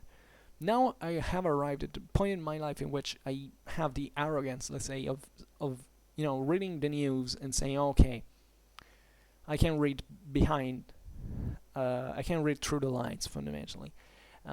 What this means, how it's manipulated, why this newspaper is writing this, why it's delivering the content in such a fashion, what they're hiding to me. The most difficult thing to do and most dangerous thing to do is, in fact, not about misinformation but information. That is, it's not really about what the media say that is poorly portrayed, let's say, but it's rather what they do not tell you. That's much worse. And that's the most powerful political misinformation you can make at that point. Not just disinformation, but probably misinformation. Because by the act of selecting certain information, you actually have an effect also on the information you have to tell, because you have to conceal in part, to modify it in part, to make it fitting with the absence of that other part. You realize also in here how much reciprocity exists, very Clausewitzian in nature. So what I was saying is, I also stopped to this outrage of saying, okay, well, I can't learn about everything, because objectively during the day I have so many other things to do that I don't even have time to read whatever I want. And if I do, I have to work fundamentally, and I don't have time. So as many other people, I kind of stop to a level in which I have my own ideas, and I try to improve them though. Many people do not do this. And you talk sometimes with people who are 60 years old, 70 years old, they reason like 12 years old, because essentially they have stopped to that level. I don't know how I sound personally, but I at least think that I should better myself, that I should learn more, that I should stay open to new ideas, and that I shouldn't take dogmatically anything. But I think that really the worst part of it is that it's not that people stop to, because if this was only about ignorance, it would be fine. But the problem is people take some positions that are based on assumptions for which they have no grounds. There is no grounds for making them stand, fundamentally. That's the real problem to me.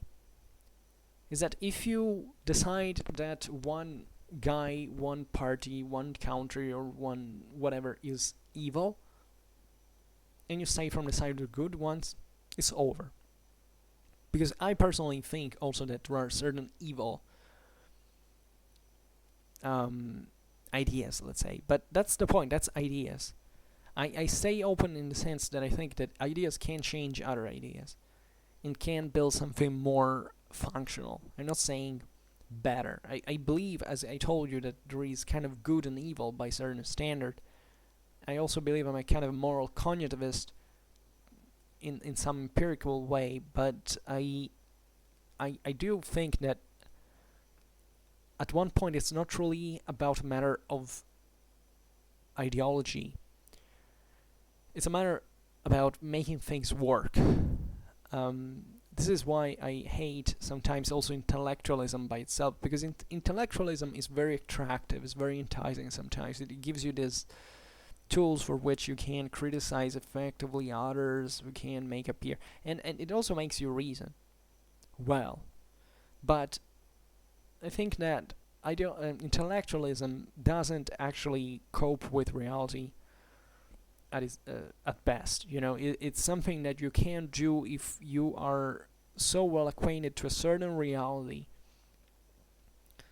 that you can't even transcend what happens, because you kind of still know what it is, and that. But intellectualism to me means to remain in the Hyperuranian fundamentally, and being undetached from reality. So my aim personally is still to be surprised of how much I don't know, not rather being satisfied with what I know. Even if I do sound very opinionated, I believe that that's mostly the result of still being open and able to, at least I hope, to integrate new points of view, to develop. I mean, I personally think I have made a dramatic shift. I mean, if considering my past years, I don't know, 5 years ago, I reasoned in a way that for me today would be completely unacceptable. I mean, maybe not completely, but still that is very different, because I realize I have somewhat improved, and I have improved on a base that I kind of built all over my mistakes, my misunderstandings, and that brought me up. So you can sense that progress.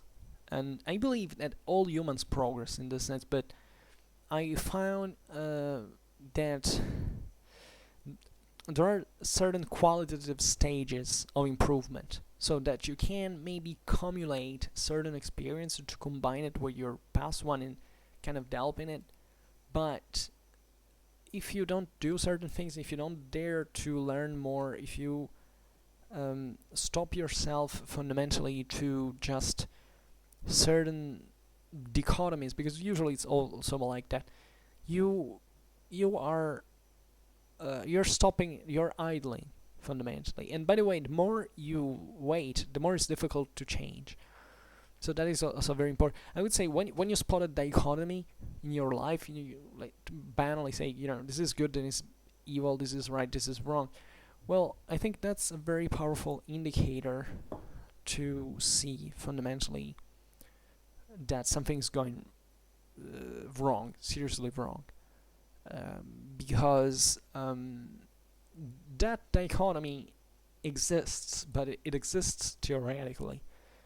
And to prove it in real life, it makes a freaking lot of work that most of the times is not done by the people who in fact are kind of fans of these perspectives, and that remain in this very simplistic view of reality, where you don't try to get whether there are other options, because those options do not equate to a necessarily to a you see them maybe as a variation of that degree of good and evil, fundamentally, in intensity, but it's not really like that. It's really you giving for granted so many things that make your thought evil and not realizing it. So that dichotomy, good and evil, probably exists, and is also pretty well rooted in our world, but stopping means to make you evil. That's the real point. If you still think you can better yourself, you're fine. Because even if you're sinning, let's say, you still have an option to redeem yourself, because you are able to understand your mistakes. If you're just bubbling about the same old things all your life,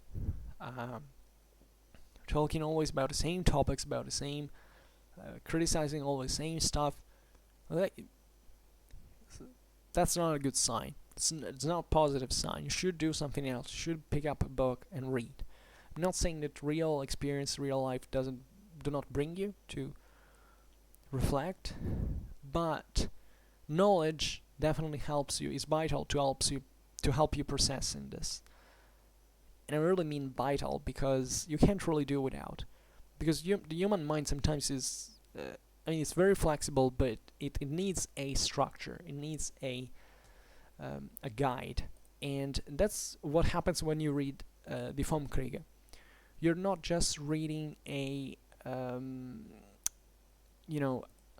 opinion. This is the point that I often make with von Clausewitz, that it's like when you don't know an author. This happens. How many times there are so many books to read, for instance, and we all know a book that is very famous and that we still have not read. An author, at least, maybe that. And we have our own prejudice that can be positive or negative. And until you don't read that author, his work, his or work, you say, okay, well, it's not so important, it's a bit foggy. What might ever be that it's so important to read? And then until you don't read it, you miss something that when you effectively learn what you missed up to that point, you say, wow, did I really miss this? Did I really leave without knowing this before? Well, now I know it. It might be a small thing. It might even be difficult to apply in real life, but now I know it and I feel better. And this is how knowledge works, is that we are all very unconfident when we're presented with a very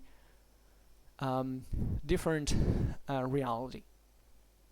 It's normal. It's how we are programmed biologically through evolution to be always scared of reality. Not scared of reality, but to be always cautious, naturally, towards reality, but also to being confident towards new things, towards something that we still don't know how to process. And in fact, I think most of also individual difficulties come when people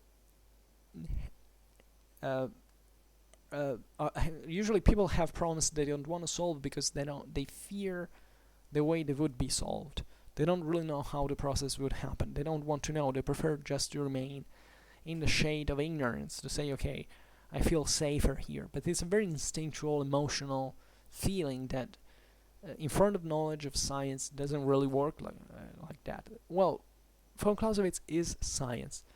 It's not just a guy stating his own opinion like I can do. Von Clausewitz is really telling you how real life works, and not in that kind of emotionalistic way usually war is told. Another thing I hate is when in pop culture war is told just in dramatic terms. I mean, find any kind of documentaries made on some war. It's made up for targeting an audience that is the average watcher. And this average watcher, what does he or she want? He or she wants just the emotional story of the little kid with the mother, and the war is terrible. And think, is there anyone who has a scientific interest in understanding what that freaking war was, in the first place? How that worked, why it was fought, why that kid and his mother suffered in the first place, and in order maybe to avoid it and not just to feel, that bad for them and not doing actual anything of help with them. It's those people who say, now let's just, as in a main catastrophe, let's just pray. Why don't you pay some money for helping those people, you dumb idiot? Not saying that pray, I also pray, I do, but I don't think it's something that I do for, something magically to change when I'm sitting here. It's something I actually do to prepare myself to do something about things actively, because if there is not someone who actively does it,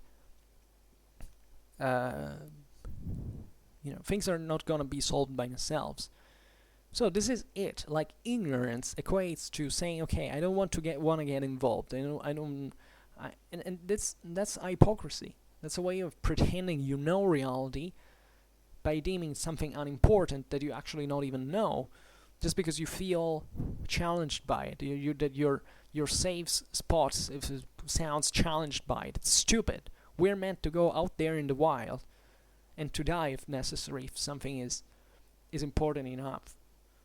And that's how we should consider the whole story. If you don't do it, civilization does not progress. As ugly as it may sound, even war, in its destructiveness, in its atrocity, in itself is something that has civilization progressing. And it's rather the political intentions that have been evil that have brought to war, that it was unnecessary, and there might have been. But war puts under a pressure that obliges you to think rationally, to think scientifically, so that even when you study it, you start learning things not as an opinion, not as if you studied, I don't know, history of fashion, so you just care about, what freaking colors people in the 16th century wore. That's just, I don't know, history of fashion is surely an interesting thing, but if those are your interests in terms of banal explanations, you should look at society behind fashion, for instance, production, how the system works, and that's still science. Well, war brings you to discover way more things that you could ever believe. You could even expect to know about your own human nature, because it's that brutal that you can't find an explanation like, oh well, humans just like to do it. It's so stupid. It's basically you're saying that war is so terrible that we're fond of it because we're crazy. Is this seriously your explanation? Study the Vom Kriege, please. try to understand something about the world you live in, which perhaps is something that will help us all benefiting from. So this is my point. I know I get very I like to use this term opinionated, like, very convinced about this, but I truly do. And as you understand, I don't do it because I have just one point to start from. There are many considerations that bring to it, and this is and most of them I drove them, in fact, from the Vom Kriege. Because the Vom Kriege is something you can't read, you have to reason on it. You have to study it, so your brain has to make some effort in order to process the information that is in there. And so beware of reality. Literally, be aware of reality. Because it's a very dangerous place to be, and generally it's also very basically learning the hard way is the only way to learn it. That's how I see it, frankly, and there are not many other ways to put it. Life in this sense is a very dramatic experience. You can't deny it. You can't think it's just a myth or something that happens for some strange reason you don't want to have anything to do with. Things happen, you have to cope with them, and if you don't do it with some scientific approach, if you don't make your brain work, you're just staying the way you are. And if there is something that history teaches us, is that basically those who do not have the means to adapt, to change mostly, because to adapt is more like an evolutionistic thing, but with politics, society, and war, really is what you see is that idlers get wiped out. They don't make it. History divorces you, and society is way more complicated to look at, but not much because of the scientific approach, but actually because of some lack of will, lack of perspective. Because also from Clausewitz you realize that this whole system that he has built, is built fundamentally not on a purely mathematical base. I mean, obviously von Clausewitz uses a scientific language. He is very much into science, into philosophy, also naturalistically meant. But what he's telling you is that if you really had to count all the factors that happen, you would never get to the solution. Here, what he says, and now it's perhaps not very clear because we still remained a little bit in the field of theory, but then when he starts explaining things like attrition, fog war, etc., you realize that at that point there are other ways that are kind of non-scientific to determine what you have to do. So you also have to learn to orientate yourself on a certain base that it's mostly based not really just on intuition, but an intuition that is naturally backed by evidence, by experience especially. So science is something you build when you're able to have the perfect knowledge of what is going on. Well, reality is very difficultly like that. There is something that is going on, we know it, but the problem is we don't know exactly why and how, in which measure. So we have necessarily to use science when this is possible, but at the same time we have to know how to use science. That's the real point. You have to find the conditions or some other quality that helps you solving problems. Because if you had to solve problems just with a calculator in your hand at all times, society would be frozen. We would all die in a few days, fundamentally. This can't happen, and therefore you have to rely on certain qualities that are kind of important. I remember Descartes when he talks about the esprit de géométrie and the esprit de finesse, that he distinguishes in this kind of a sort of scientifical and philosophical spirit. In fact, it is meant here esprit as sort of kind of subtleness fundamentally, or finesse is maybe the more subtleness, but whatever. It's really, even in rationalism, Descartes was famously a rationalist. He said, yeah, okay, there is a spirit of geometry, but a spirit of science, mathematics, if you want, but there is also something else. There is something that pertains to a more strictly human dimension. It's also faulted because, here there is also the matter of original sin. Descartes was a rationalist, and yet he was naturally and perfectly, obviously, a Christian as well, given his times and the world. And so you can't cope with this human limits fundamentally. First of all, they're always there, so you can't cope with them in the sense that they can't be eliminated, but at the same time, you can't even deny them. So even the concept of original sin, our deep and miserable limits in many ways are meaningful in life, because essentially civilization is a product of these limits. This is what all philosophies, all religions basically say. All evidence is that our society is based, our civilization is based, also science tells, social sciences tell us, everything tells us that our civilization is based not on some positive progress that happened for no reason, but it happened actually to put a patch over our faults, to try to make our existence less miserable.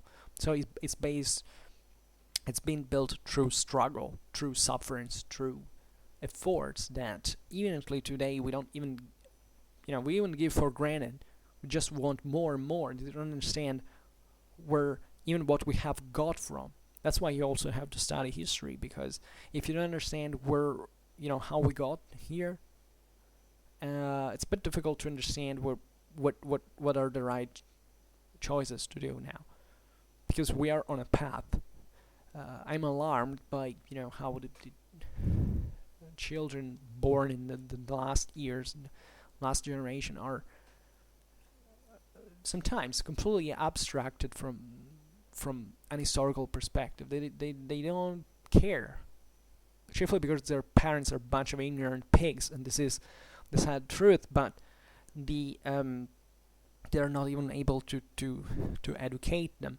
But this is dramatic, because if you think that the world will become a sort of place where with a sort of monotemporal dimension, where the past does not exist and doesn't count, this normally happens because of ignorance. In fact, it happens because people do not study history. So I think that we have the means now to educate better. We are kind of largely more educated than we were in the past, so even our historical knowledge is not so bad, but it's not so bad when it's actually delivered. I think a great problem in today's generations is actually the way that they are taught, and the way education systems are collapsing in many ways, without a proper alternative that in my opinion should even be an alternative. I personally hate this idea that should be an alternative education, because I think certain means are good, but they are so good, in fact, that many teachers are not up to the task, many parents are not up to the task, and therefore it collapses. But it does not collapse because of the model. Of course, the model has to work in reality, but we also can't go back just because people are lazy. I think we are getting all lazy. That's the real problem, and it's true because we live in conditions that bring us to be lazy. So also, without justifying ourselves, we can definitely motivate this and observe that, yeah, there has to be a sort of a change, but we also have to do it in a way that is not based on the sake of changing for itself, but for actually understanding what works. What works for real. Whatever, this kind of went way too long than it should be. However, For now, this was the 11th chapter, the 11th paragraph, sorry, and we'll get to actually a shorter one on another occasion, on the 12th.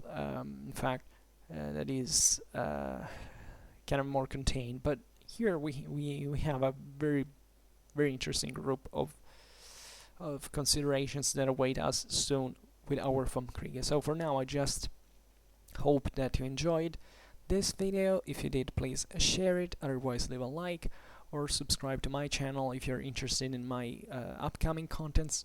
And for now, I thank you heartily for listening to me. I wish you a nice time and see you next time. Bye.